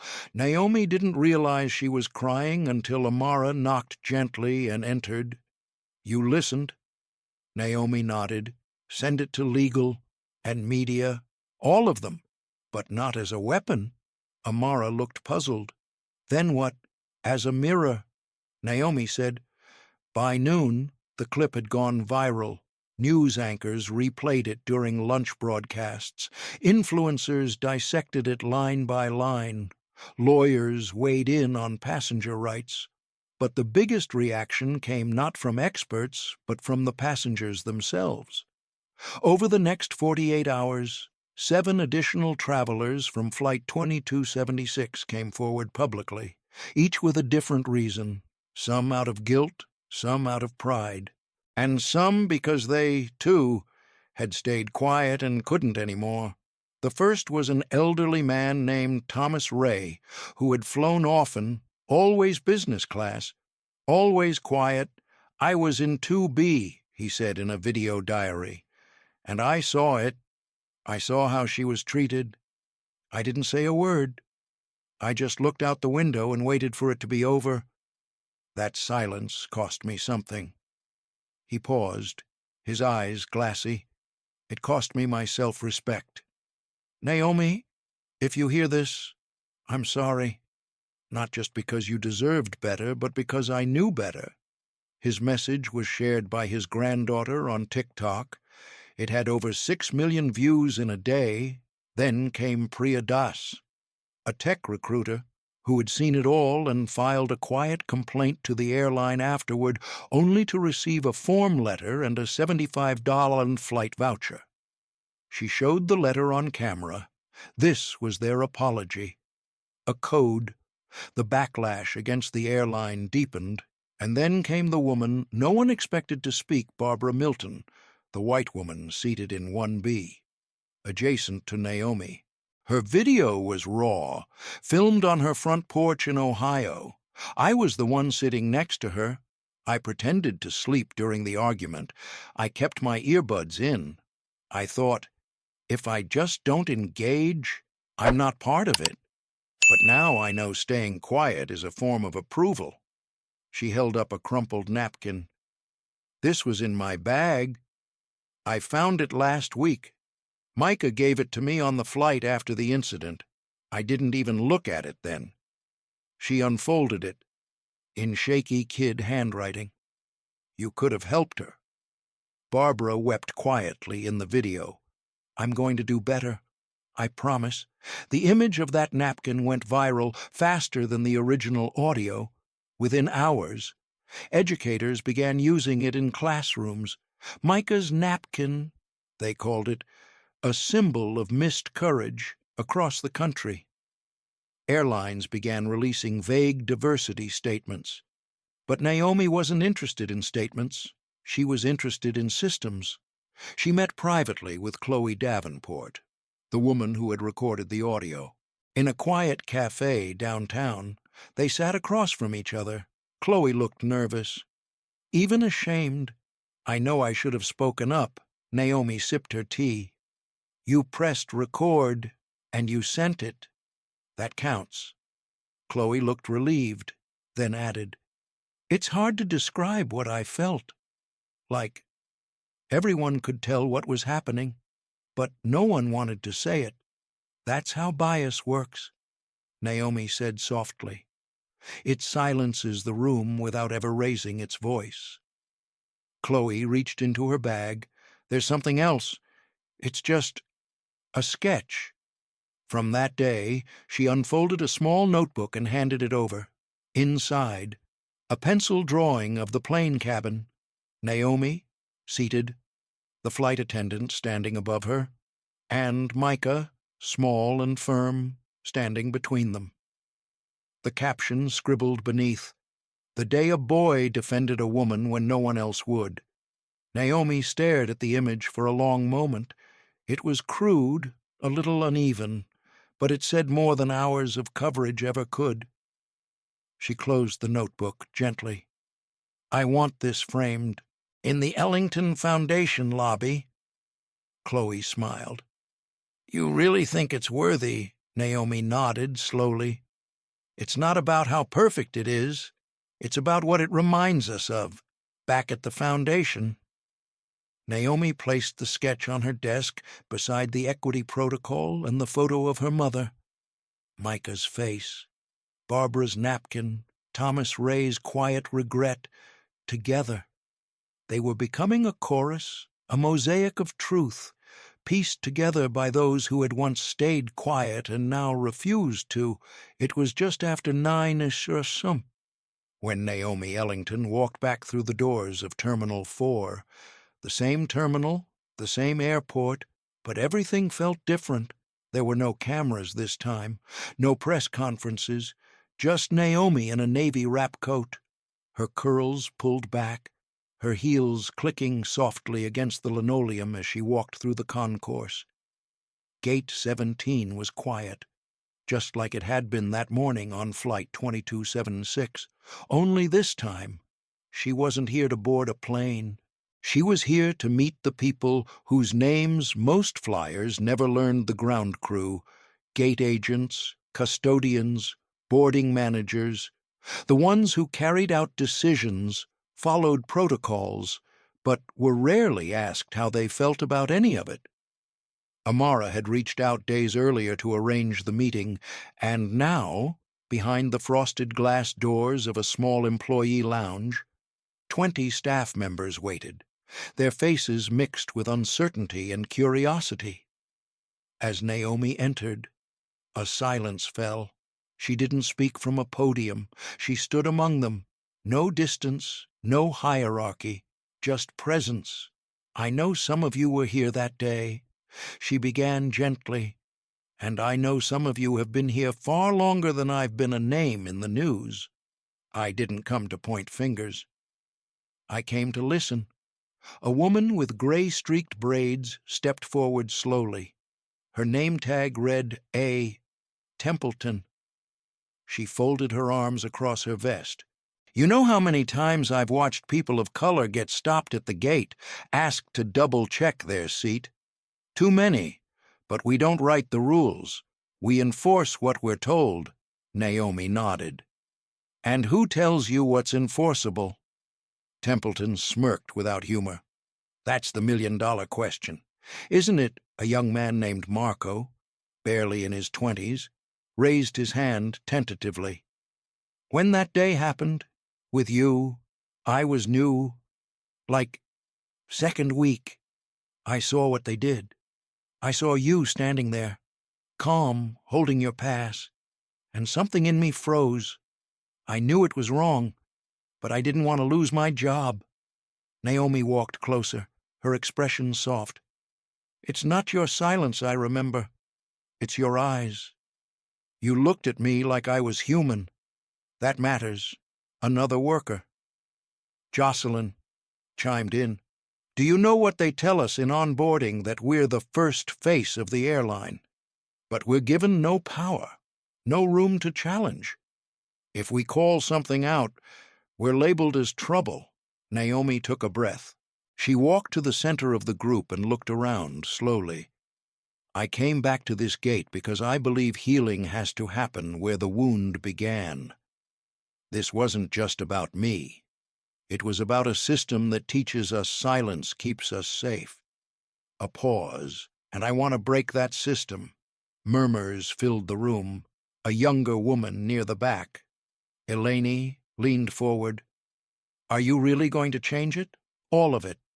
Policies are one thing, but culture—" Naomi smiled faintly. "That's why I'm not starting at the top. I'm starting here.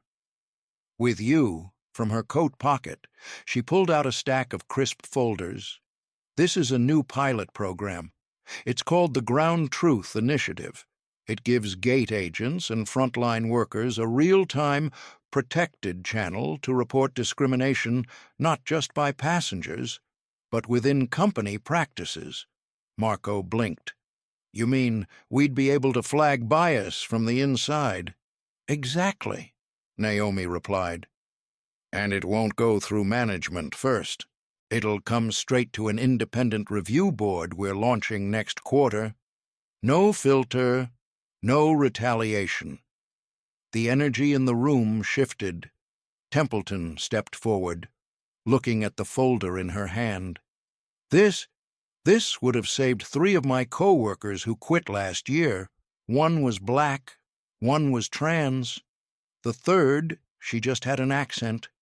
Naomi met her gaze. Then let's make sure the next ones don't have to quit. Let's make sure they stay and thrive. There was a long pause. Then Jocelyn stepped forward and extended her hand. Naomi took it, one by one. The others followed. No speeches, just a quiet exchange of trust. After the meeting, Naomi didn't rush out. She sat in the break room, listening to stories, laughing softly at jokes about lost luggage and chaotic holiday shifts.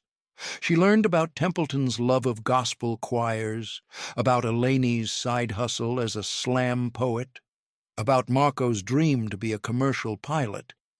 But I can't afford the training school, and they don't exactly recruit from where I'm from. Naomi made a note to call a scholarship foundation that afternoon. As she stood to leave, a young boy outside the glass caught her eye. He was pressing his face to the window. Curious, it was Micah and Deja just behind him. Amara had coordinated it as a surprise. Naomi stepped out, a smile spreading across her face. You trying to join the union now? She teased. Micah laughed. Mom said this was the place where the big thing happened. The plain story. Naomi knelt down. It is, and now? It's the place where the next story begins. He looked thoughtful. Is it a good story? She squeezed his hand. It will be, because this time we're writing it together. Deja stepped forward. Thank you for inviting us. I wanted him to see it, not the chaos, the change. Naomi nodded. He was the first voice of it. He should see where it leads before they left. Micah tugged Naomi's sleeve. Do you still have the napkin? She smiled. Framed. Right next to my desk. He looked proud. Good. As they walked away, Naomi turned back toward gate 17. She stared for a moment, not in anger, but in quiet resolve. Then she whispered, You don't own me anymore.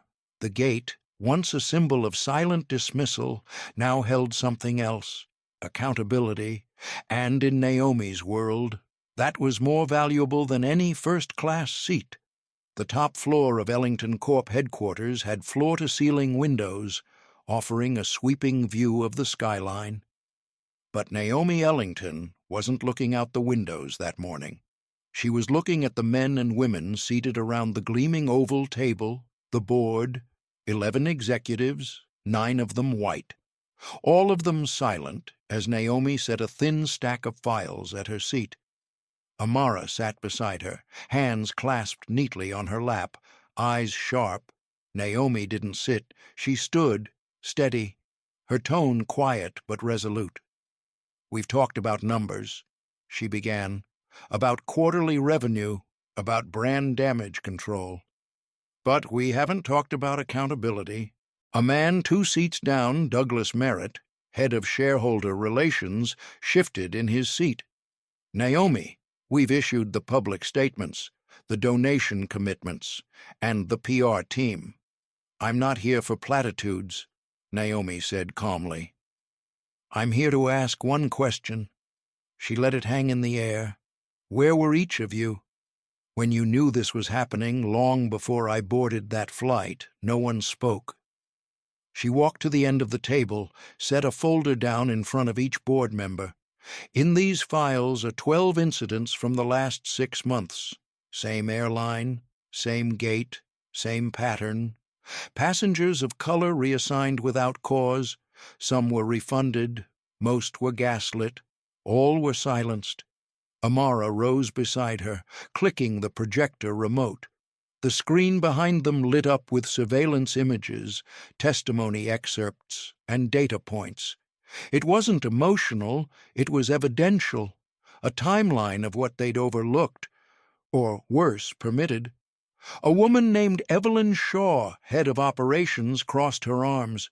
"You're saying we should have known every incident, I'm saying," Naomi said, locking eyes with her, "that some of you did, and did nothing." She clicked the remote again. An email appeared on screen, dated 2 months before Naomi's incident, from a junior DEI officer named Daniel Liu to Human Resources. "We need to revisit onboarding protocols for frontline flight teams.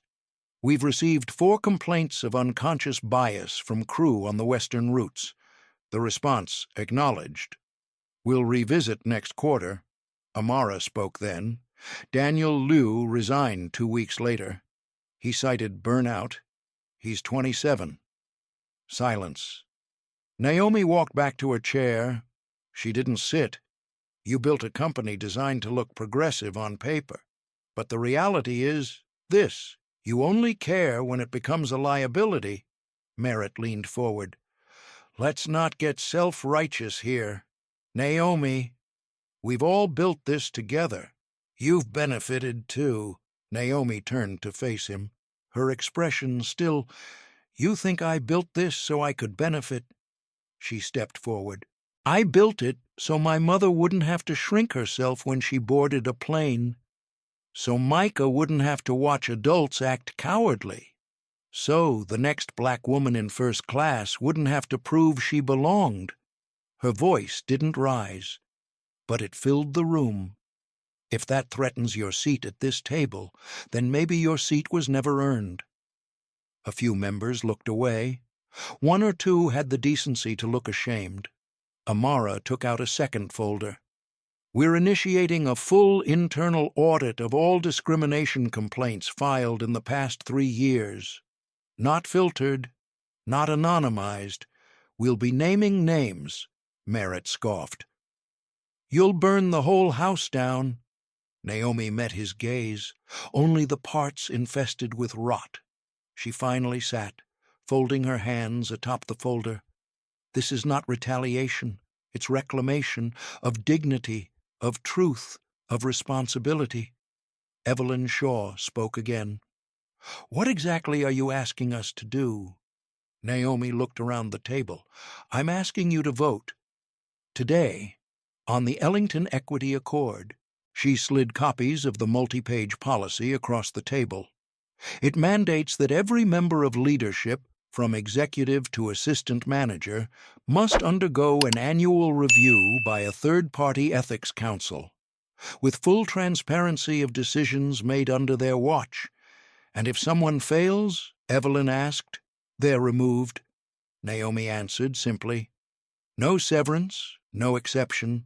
Another board member, Thomas Rourke, lifted the document. "This is radical. It's overdue," Naomi said. They read in silence for a full 15 minutes. No one spoke. Then Amara passed out the electronic voting tablets. "1 minute," she said. Naomi didn't look around the table. She stared straight ahead. Her heart beat slowly, deeply. She thought of her mother's worn hands, Micah's napkin, Chloe's recording, the countless faces behind email threads and complaints that never saw daylight. The screen blinked once. Voting closed. Amara read the results. 8 yes, 3 no. Naomi exhaled softly. It was done. She stood. Effective immediately. The Ellington Equity Accord is live. And for those who voted no, your names will not be hidden. They will be included in the transparency log. Per Clause 6, the room buzzed. She didn't care. She had stared down the very system that doubted her and changed its rules. As the boardroom emptied, Amara remained. "You okay?" she asked. Naomi leaned on the back of her chair. "I don't know yet." Amara nodded. "You were brave," Naomi smiled faintly. "No, I was exhausted. There's a difference. But sometimes exhaustion becomes fuel." She looked out the window then. The skyline hadn't changed, but she had. Later that evening, Naomi returned to her apartment. The lights were soft, the city humming in the distance. On the kitchen table sat a framed drawing, Micah's sketch. Next to it, a candle flickered beneath a small placard. Her mother's favorite quote, "Never bow your head, even if they never meet your eyes." She lit the candle, poured herself a glass of water, and stood in silence. Tomorrow would bring headlines, criticism, praise, pushback. She would face all of it. But tonight, she let herself breathe, because something sacred had happened. Not vengeance, not spectacle, but something far rarer, a reckoning with truth. The emails started coming in the next morning, quiet at first, scattered across different inboxes, like whispered responses to a long overdue truth. The first was from a teacher in Detroit. She taught seventh-grade English in a public school that had seen its funding slashed in half over the last 5 years. But that week, her class had watched the now famous Flight 2276 testimony video, Micah's voice, Chloe's footage, Naomi's stillness as the confrontation unfolded, and now her students, black, brown, immigrant, foster kids, had begun writing essays, not about the incident, but about their own moments of feeling unseen. One child wrote about being told to prove her last name was hers. Another described the weight of silence when his teacher mispronounced it daily. The teacher's subject line was simple: "Thank you for the language." They finally found the words. Naomi read the message twice. Then she closed her laptop, sat still, and let the weight of it settle into her chest.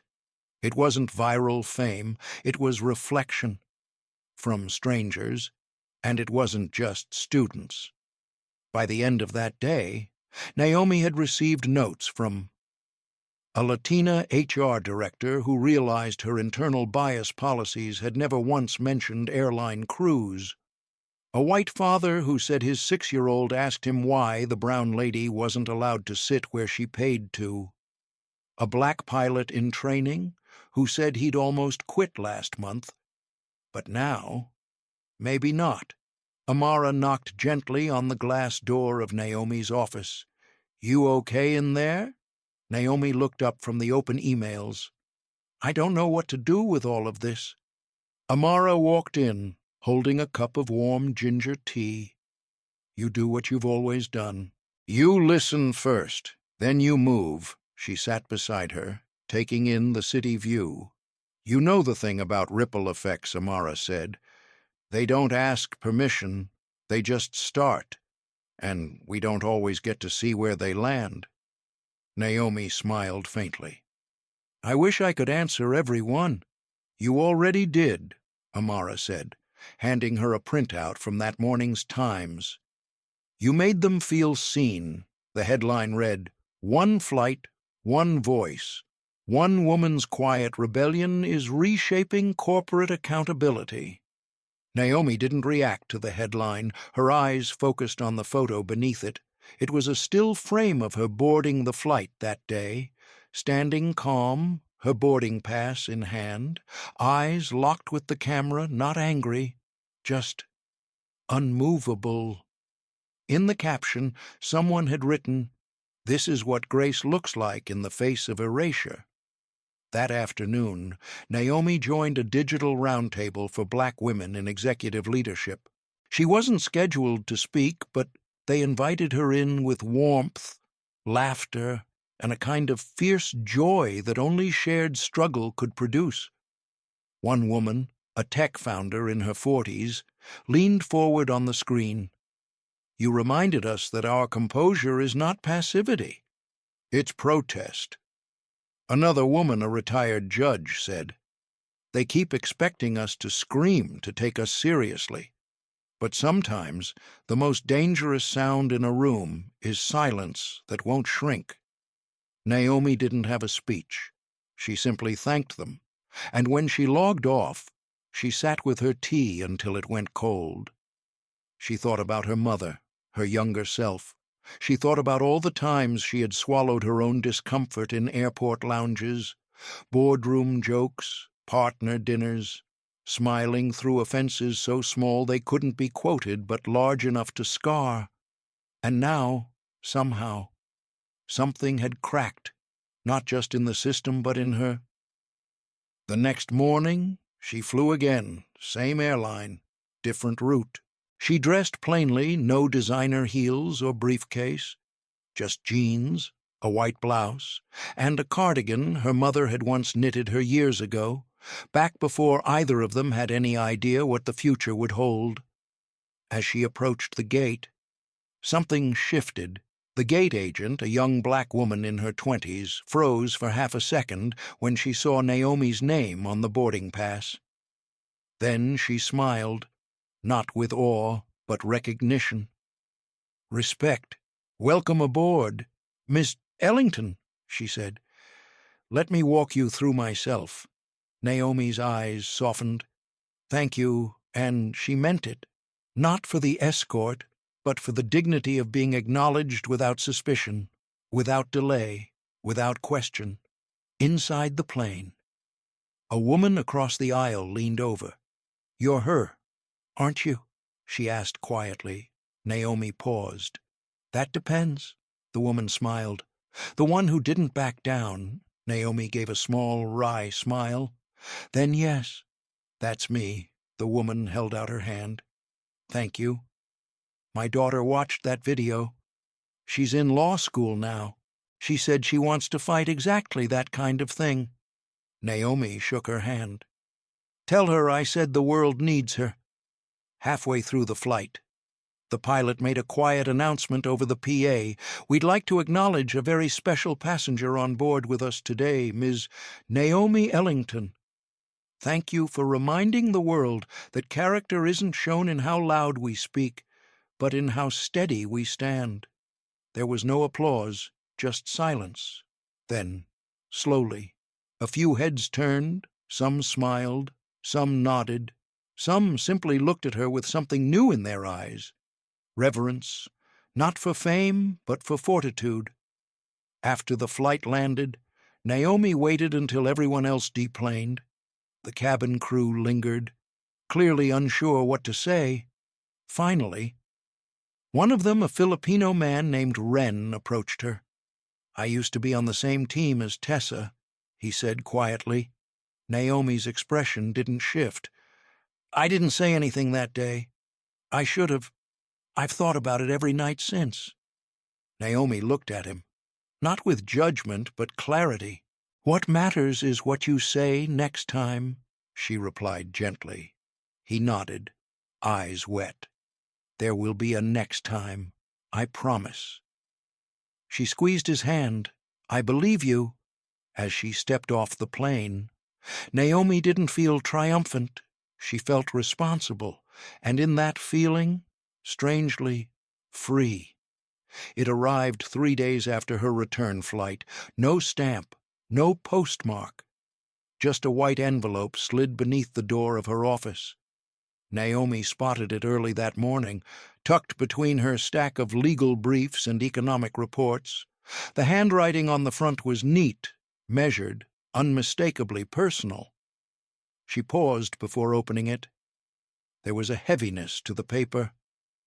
Inside, one single sheet, handwritten in blue ink. "Ms.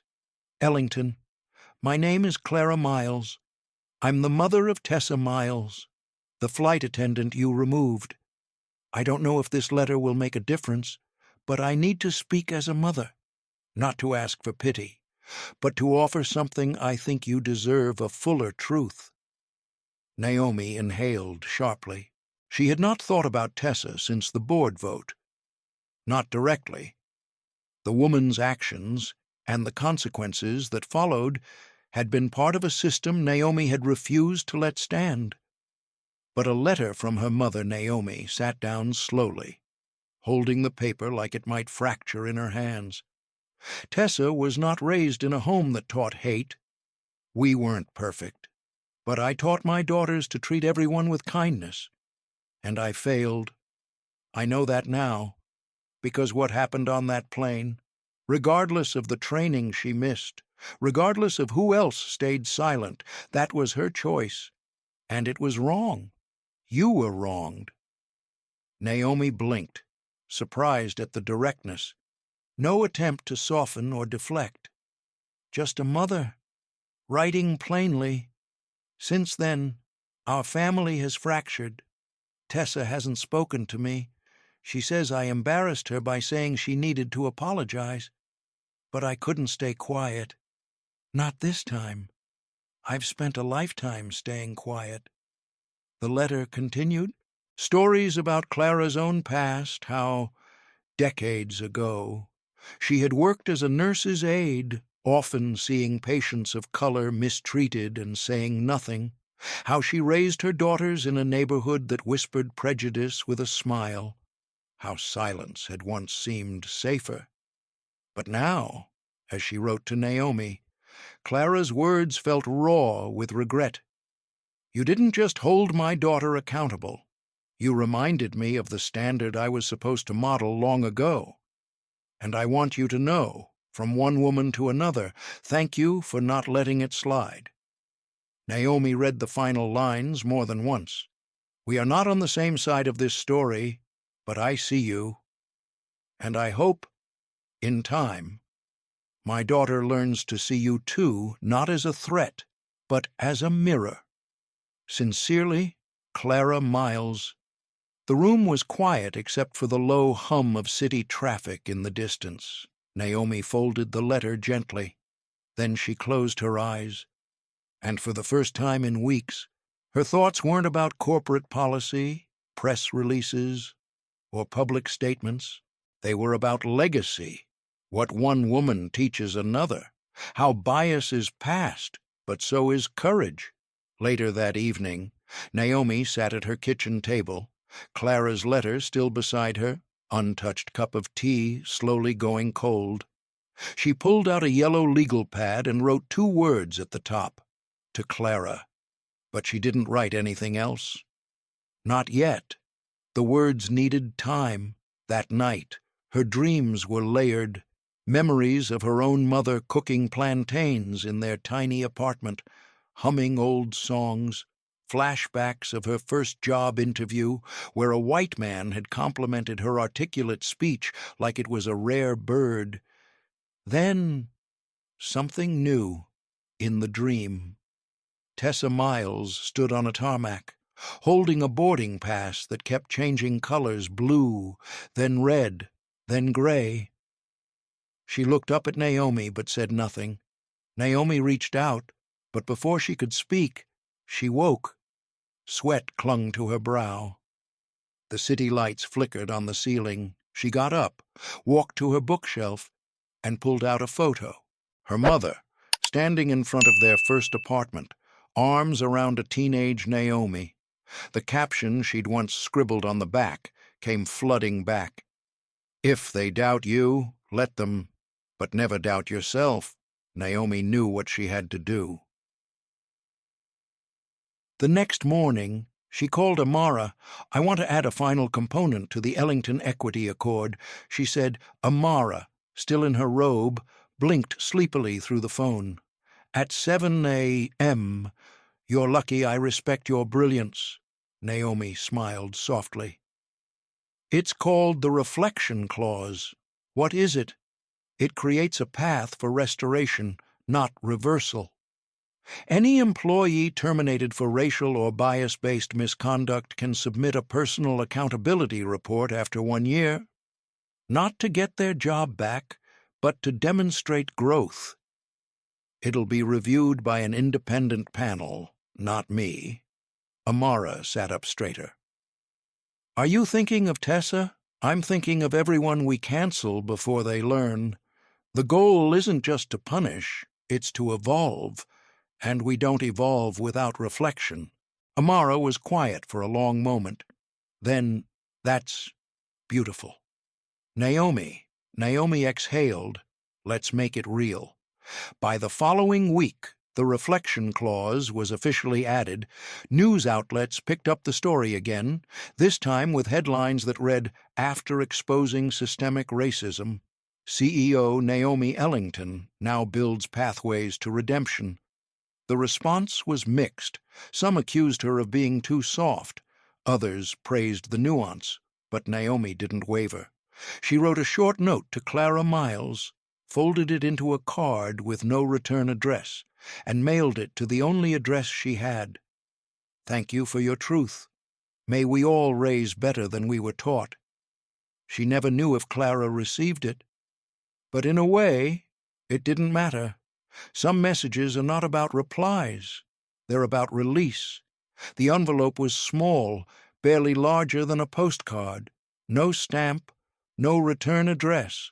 Just Naomi's name written in large, uneven letters across the front, each one slightly tilted, like a child had tried very hard to write neatly, but couldn't quite control the pen. Naomi spotted it at the reception desk when she arrived at headquarters that morning. It had been left in person, according to the security log, handed off to the guard by a boy around 8 or 9, with a woman waiting a few feet away. Both gone before anyone could ask more questions. She stood at the edge of her office, envelope in hand, heart beating a little faster than usual.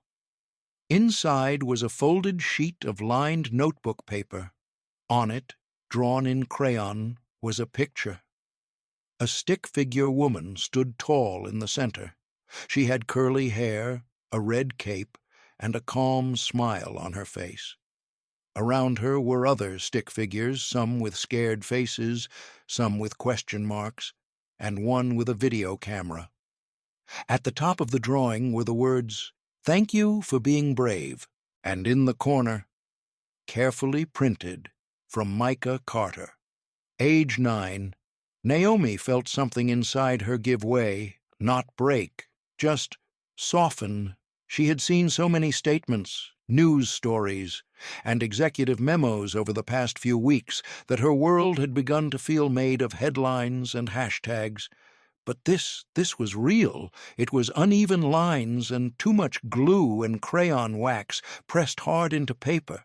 It was a child saying, "I saw what you did. I understood." And it mattered. Naomi sat down at her desk, the picture in both hands. Micah. She remembered his wide eyes, his trembling hand on his mother's sleeve, and the way his small voice had broken the stillness on that flight when adults did nothing. She hadn't known his name at the time, but now she'd never forget it. There was a second page tucked behind the drawing. Written in careful slanted cursive was a note from Micah's mother. "Deja, Ms. Ellington. I wasn't going to reach out. I assumed you had bigger things to focus on. But Micah insisted. He said he wanted you to know he thought you were a superhero, that what you did was like something from the movies, but quiet, not loud. That mattered to him." "Because he's quiet, too," Naomi smiled. "After that flight, he started asking questions, a lot of them, about fairness, about why grown-ups act the way they do. I didn't always have answers, but I told him that sometimes the bravest thing we can do is just speak, even if our voice shakes. So thank you, not just for how you handled that moment, but for what came after. Micah is thinking deeper now, and I think that will shape his life. Sincerely, Deja Carter." Naomi leaned back in her chair, the letter in one hand, the drawing in the other. Then she got up, walked over to the tall bookshelf near her window, and cleared a space between the rows of leather-bound business volumes and strategy reports. There. She pinned Micah's picture gently to the corkboard behind the glass. She stepped back and looked at it. It didn't belong in a museum. It belonged here, a reminder, not of the incident, but of the reason.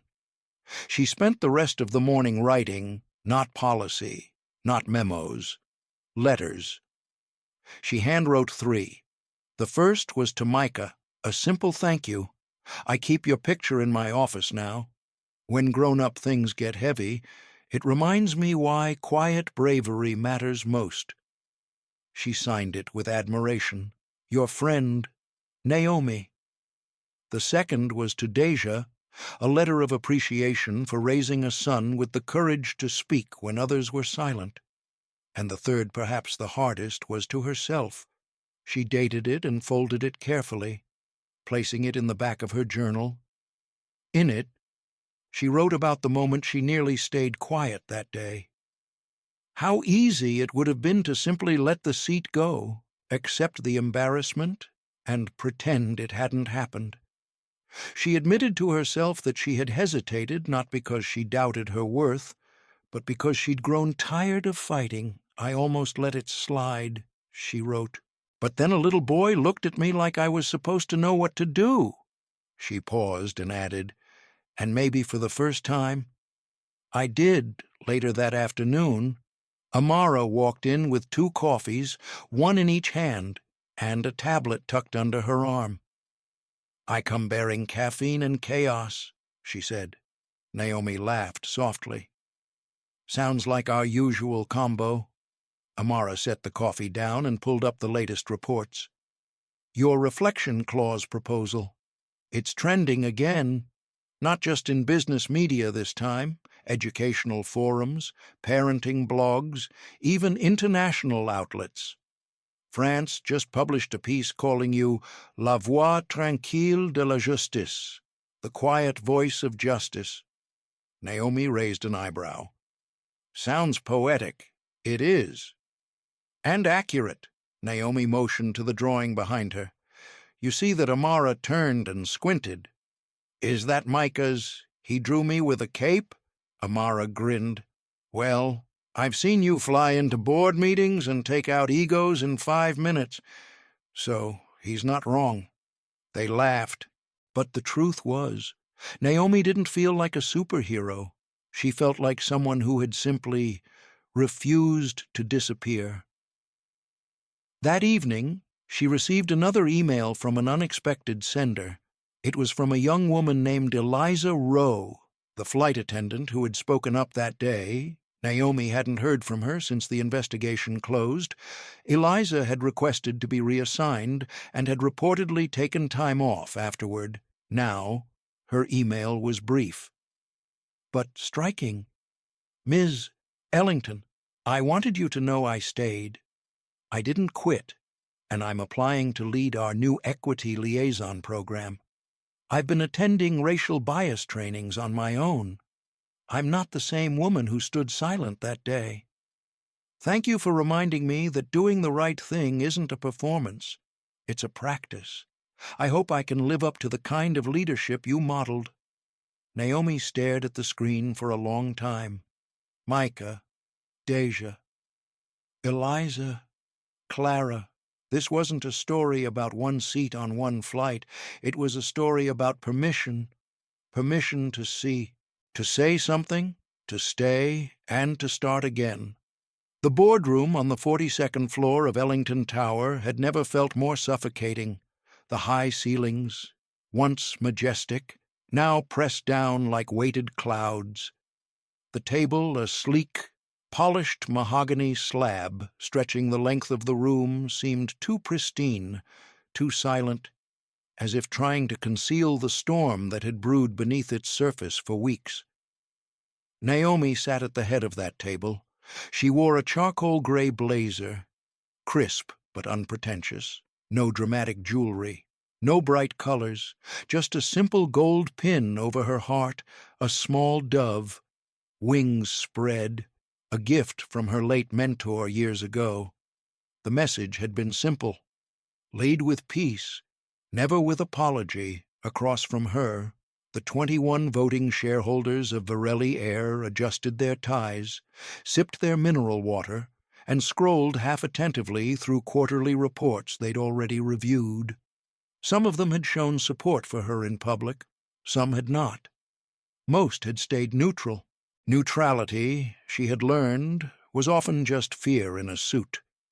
Amara sat at Naomi's left, calm, ready, her presence steady as stone. Jordan Prentice, the company's senior VP of operations, the man who had stayed silent during the incident on VA 927, sat further down, lips thin, fingers interlaced.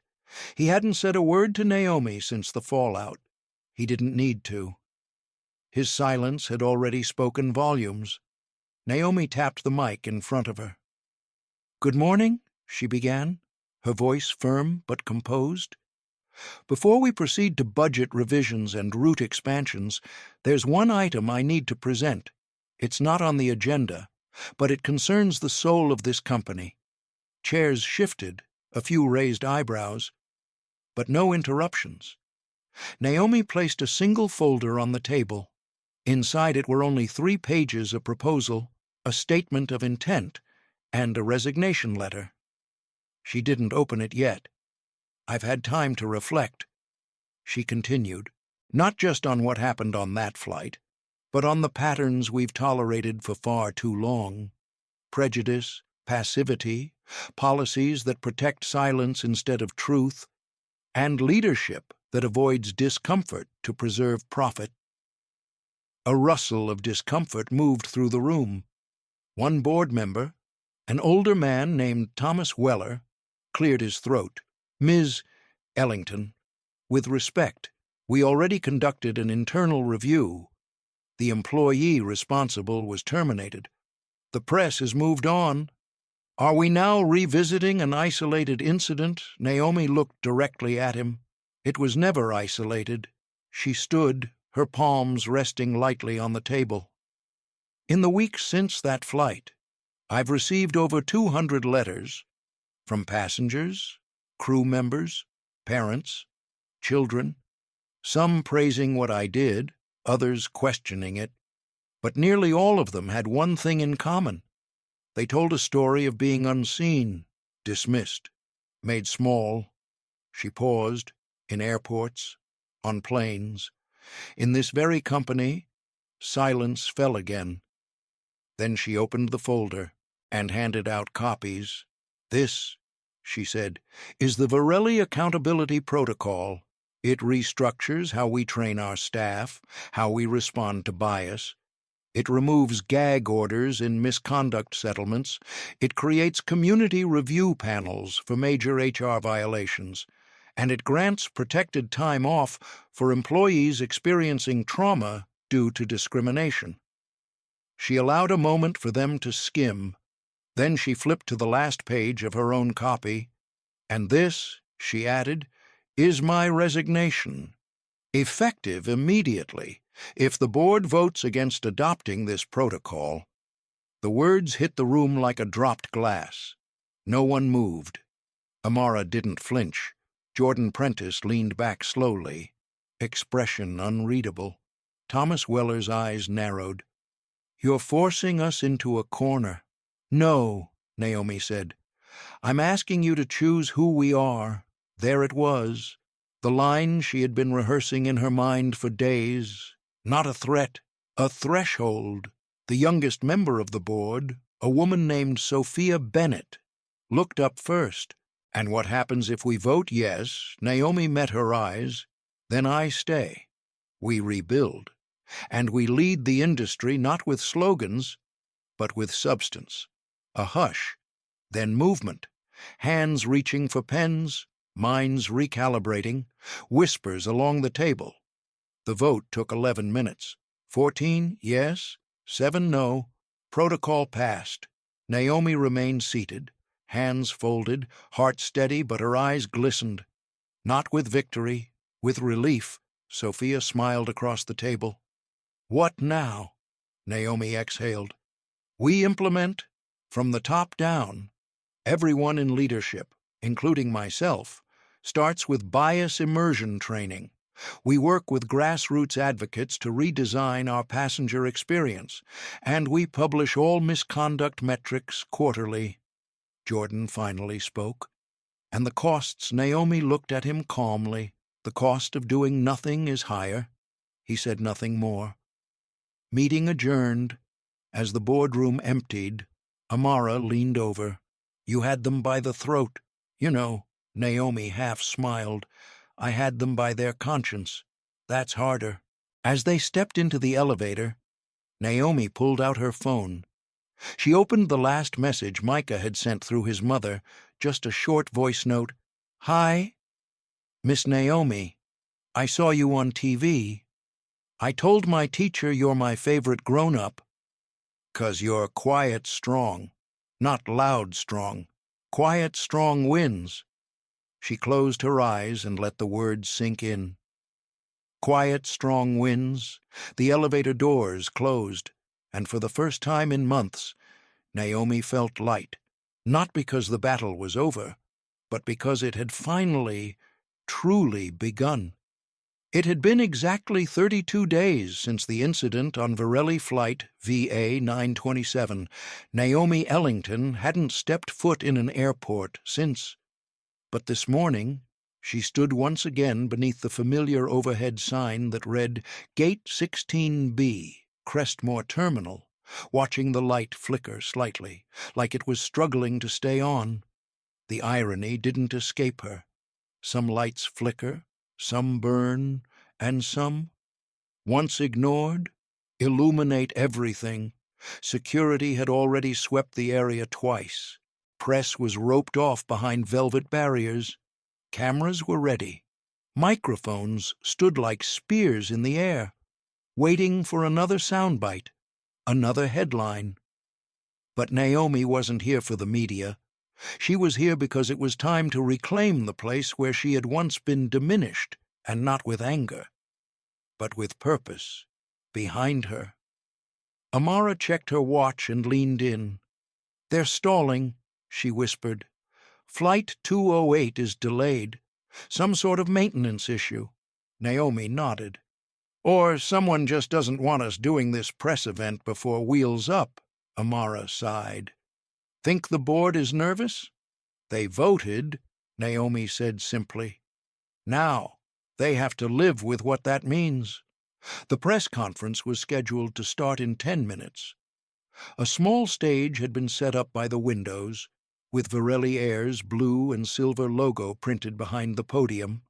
Below it, bold white letters read, "Accountability in Action." But Naomi wasn't interested in slogans anymore. She wanted something real, something ordinary, something human. So, instead of going straight to the podium, she walked toward the row of chairs near the gate itself. It was half empty. A young woman sat in the corner seat, typing something on her phone, earbuds in. A mother nearby tried to wrangle a toddler with one hand while the other balanced a bottle. Two elderly passengers played cards on a tray table between them. Naomi took a seat quietly beside a young man in a gray hoodie. He looked over, startled, and then blinked. "You're her," he said. "Not a question." Naomi offered a soft smile. "Depends who her is today." The young man chuckled nervously. "Naomi Ellington, the CEO." "From the video. Guilty." He paused. "I just want to say what you did. That was needed. Thank you. They told us not to say anything." "The airline? After the flight? But some of us?" We remembered. Naomi tilted her head. "Were you there? Back row of first class? Next to the guy who acted like you didn't belong?"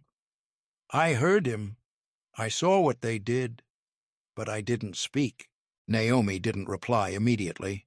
Just looked at him. The silence lingered, not accusing, not comforting.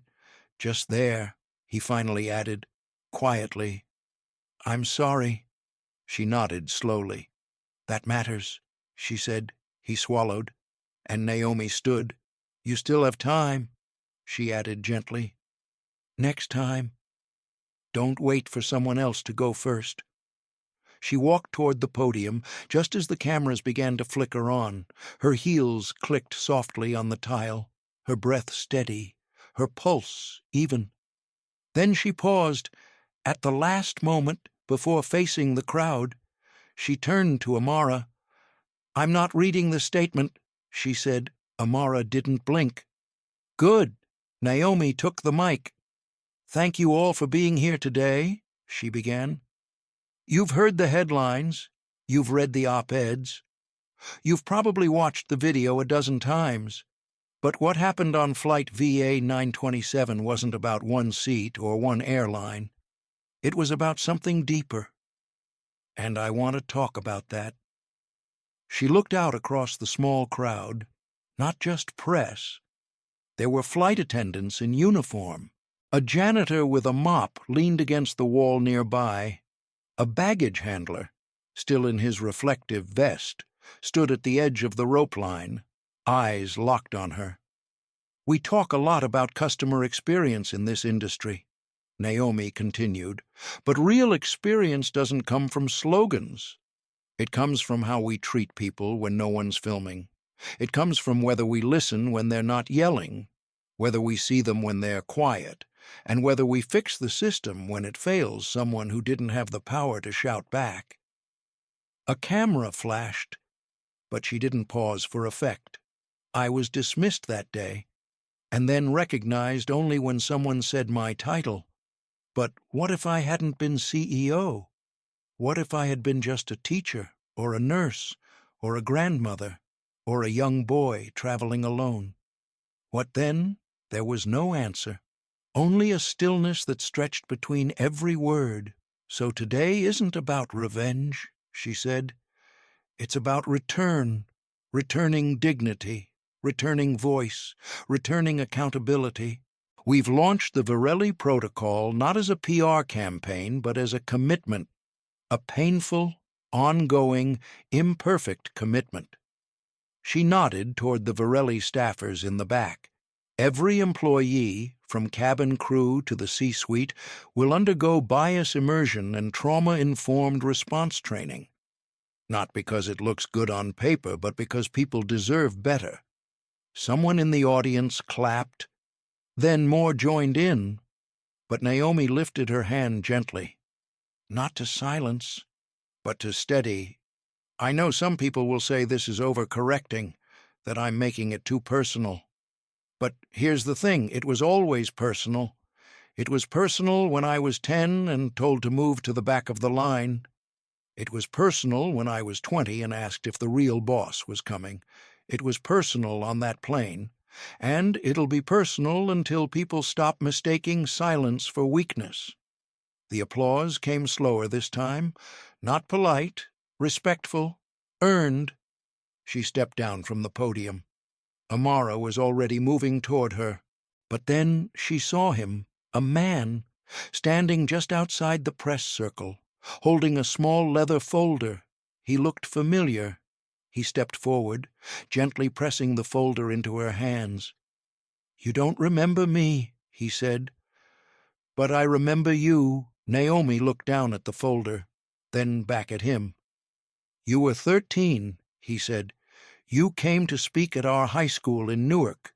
You told us we were allowed to take up space. That stuck with me." Naomi's mouth parted slightly. Memory was a funny thing. Sometimes it disappeared under years, and sometimes it came back in full color. "I work for TSA now," he said. "Saw the coverage, watched the way you handled it." "Quiet strength." Naomi smiled, the corners of her eyes softening. "Thank you," she said. He nodded once. "We've got your back." "Ma'am," and then he was gone, just like that. Inside the folder was a laminated copy of the speech she had given over 2 decades ago, highlighted, creased, still preserved. Beneath it, a note in simple handwriting. "You showed up then. You showed up now. We see you." The afternoon light shimmered off the runway like a ribbon of melted glass. Naomi Ellington stood beside Gate 16B once more, her reflection faintly visible in the thick glass that overlooked the tarmac. Behind her, the press conference had ended. The crew was dismantling the backdrop. Reporters whispered into mics, summarizing her words, already compressing something personal into something consumable. But Naomi remained still. Amara stood just a few feet behind her, watching without interrupting. She knew when Naomi needed silence. And Naomi needed this moment not to rehearse, not to defend, not to negotiate, just to breathe. Out on the tarmac, a Varelli aircraft was taxiing toward the gate, VA 927, the very same flight designation. But this time, it wasn't a symbol of humiliation. It was something else, a vessel of transformation, an emblem of what had changed and what still had to. Naomi closed her eyes briefly. The memories came not as sharp images, but as emotional imprints. The weight of Tessa Miles's voice, the pause before Jordan Prentice spoke or didn't, the burning in her chest as she stood holding that boarding pass, being told she didn't belong, and then the aftermath, the resignation threat, the boardroom vote, the voices of passengers and staff echoing through her inbox and her conscience. Amara stepped up beside her. "They've started calling it the Ellington effect," she said softly. "Internal memos, other airlines, even a few universities." Naomi gave a small smile. "Sounds like a perfume, more like a mirror," Amara replied. Naomi watched as ground crew members loaded bags onto the plane. One of them, a young black man, looked up and gave her a subtle nod. Not recognition of celebrity, but something deeper. Recognition of shared knowing. "Do you ever wonder," Naomi asked, "if we make any real difference, or if we just shift the weight around, try to make the ugliness more bearable?" Amara folded her arms. "You didn't just shift the weight. You made people look at it. You picked it up, carried it into the boardroom, into the media, into the policies." Naomi shook her head slightly. "Sometimes I feel like I just lit a match in a storm." Amara turned to her. "And yet the match is still burning." There was a long pause. Then Naomi said, almost to herself, "They want me to do a national campaign, interviews, faces of accountability. I'd be the lead image. Billboards, buses, brand partnerships." Amara sighed. "And I said no." Amara smiled without surprise. "Because you're not trying to be seen." "Exactly," Naomi whispered. "I'm trying to make others visible." Another plane took off in the distance, rumbling over the skyline. Naomi looked down at the folder. She still held the one given to her earlier that day by the former student, now a TSA agent. She flipped to the page with the handwritten note again. "We see you. 3 words. So simple." But they clung to her like balm to a wound she hadn't fully named.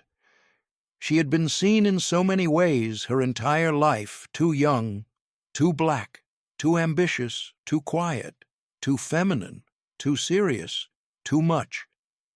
But rarely had she been seen right, not for the depth, not for the restraint, not for the gentle conviction that never needed shouting. That was the legacy she wanted to leave, not disruption for its own sake, but dignity. The door to the jet bridge opened, and a flight attendant emerged, young, maybe 25. Auburn hair, no makeup, freckles. She approached hesitantly, holding something behind her back. "Ms. Ellington?" she asked. Naomi turned. I wasn't part of your flight or anything, but I watched the whole video, and I'm training to be lead cabin soon." "They gave us your protocol to study?" Naomi nodded. "Good. It's not perfect, but it's a start." The woman blushed. I just wanted to give you this. We made these for the crew members who completed the new empathy module. She handed Naomi a small lapel pin, silver wings, wrapped around a globe, with a heart at the center. Naomi turned it over. On the back, a single engraved word. Listen! She held the pin in her palm, speechless for a moment. Then she reached into her pocket and removed the small gold dove she always wore her mentor's gift and pinned the new one beside it. 2 symbols, one for leading, one for listening. As the young woman walked away, Naomi turned to Amara. I need to go home. Of course, Amara replied. We'll schedule tomorrow's call with HR and the crew captains once you rest. Naomi shook her head. No, not home. She looked out the window again. I need to go to Newark, to the school, where I first spoke when I was 13, where I told them to take up space. Amara blinked, then nodded. You want to close the circle? Naomi nodded slowly. No press, no cameras, just return. The quiet kind. They began walking back toward the private terminal exit. The crowd had dispersed. Security trailed behind loosely. Before they reached the car, Naomi stopped and looked up one last time at gate 16B. She didn't feel anger anymore, or even pride. She felt clarity. Some fights don't end with applause or press releases. They end with a chair no longer empty, a boy no longer afraid, a team member no longer silent. They end with someone still watching someone who, when it's their turn, will remember how Naomi stood at the gate, refused to shrink, and made space for others, not through power, but through presence, not through rage, but through resolve, not to be seen, but to make others feel seen. As she stepped into the car, her phone buzzed with a message from Sophia Bennett, the youngest board member. It read, I just reviewed the first batch of misconduct metrics. The numbers are dropping. It's working. Quietly. But it's working. Naomi exhaled. She didn't reply. She didn't need to. The work spoke for itself now, and that was enough. The auditorium smelled faintly of floor polish and old textbooks.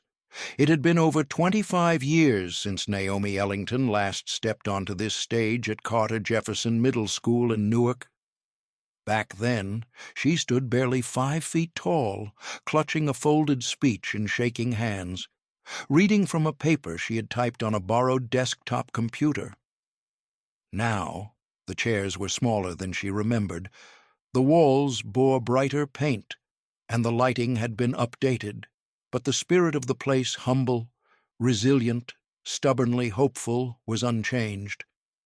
She walked slowly down the center aisle, her heels muffled by the well-worn carpet.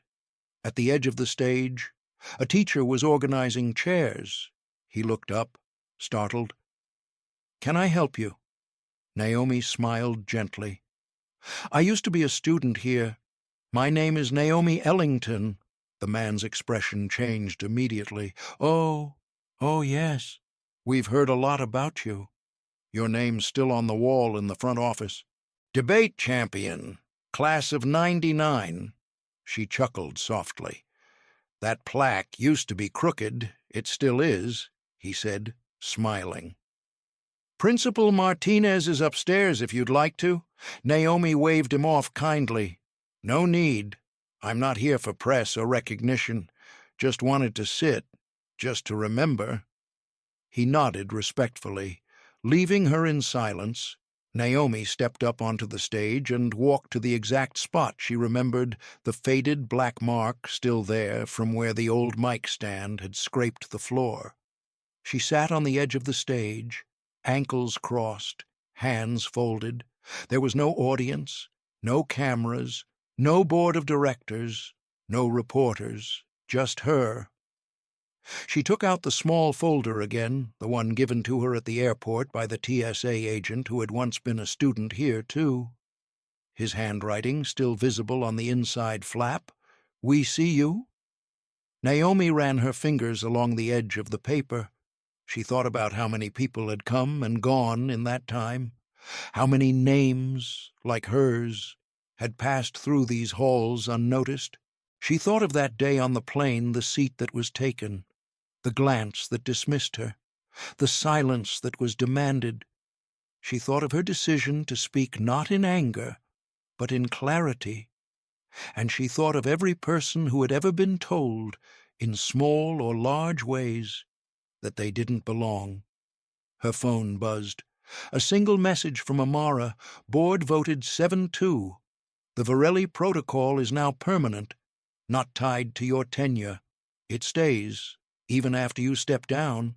Your legacy is safe. Naomi stared at it for a long moment. It wasn't the kind of legacy she had set out to build when she first entered the business world.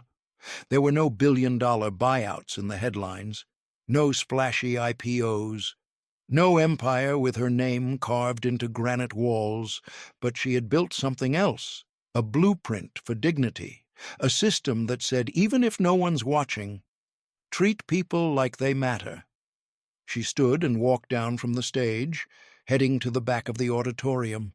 There, in the very last row seat, G12 was the spot where she had once sat, nervously watching guest speakers and spelling bee finals.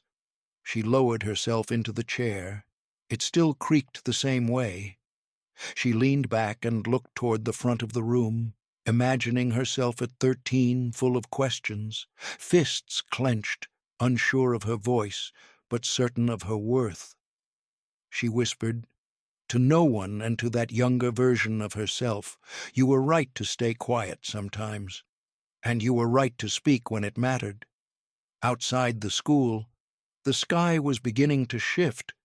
Early evening hues of lavender and coral painted the edges of the city skyline. Naomi stepped out and paused at the front gate. A small group of middle schoolers stood near the bike rack. One of them, a tall girl with braids and a scuffed backpack, looked up and caught Naomi's eye. "Are you the lady from the airport video?" the girl asked. Naomi hesitated, then smiled. "Yes, I am." The girl tilted her head. "Were you scared?" Naomi thought carefully. "Yes, I was," she answered truthfully. "But being scared doesn't mean you're wrong." The girl nodded slowly, processing the answer. Then, almost shyly, she said, "I told my mom what happened. She said it made her cry. She said maybe I could be like you someday." Naomi crouched down to eye level. "You already are."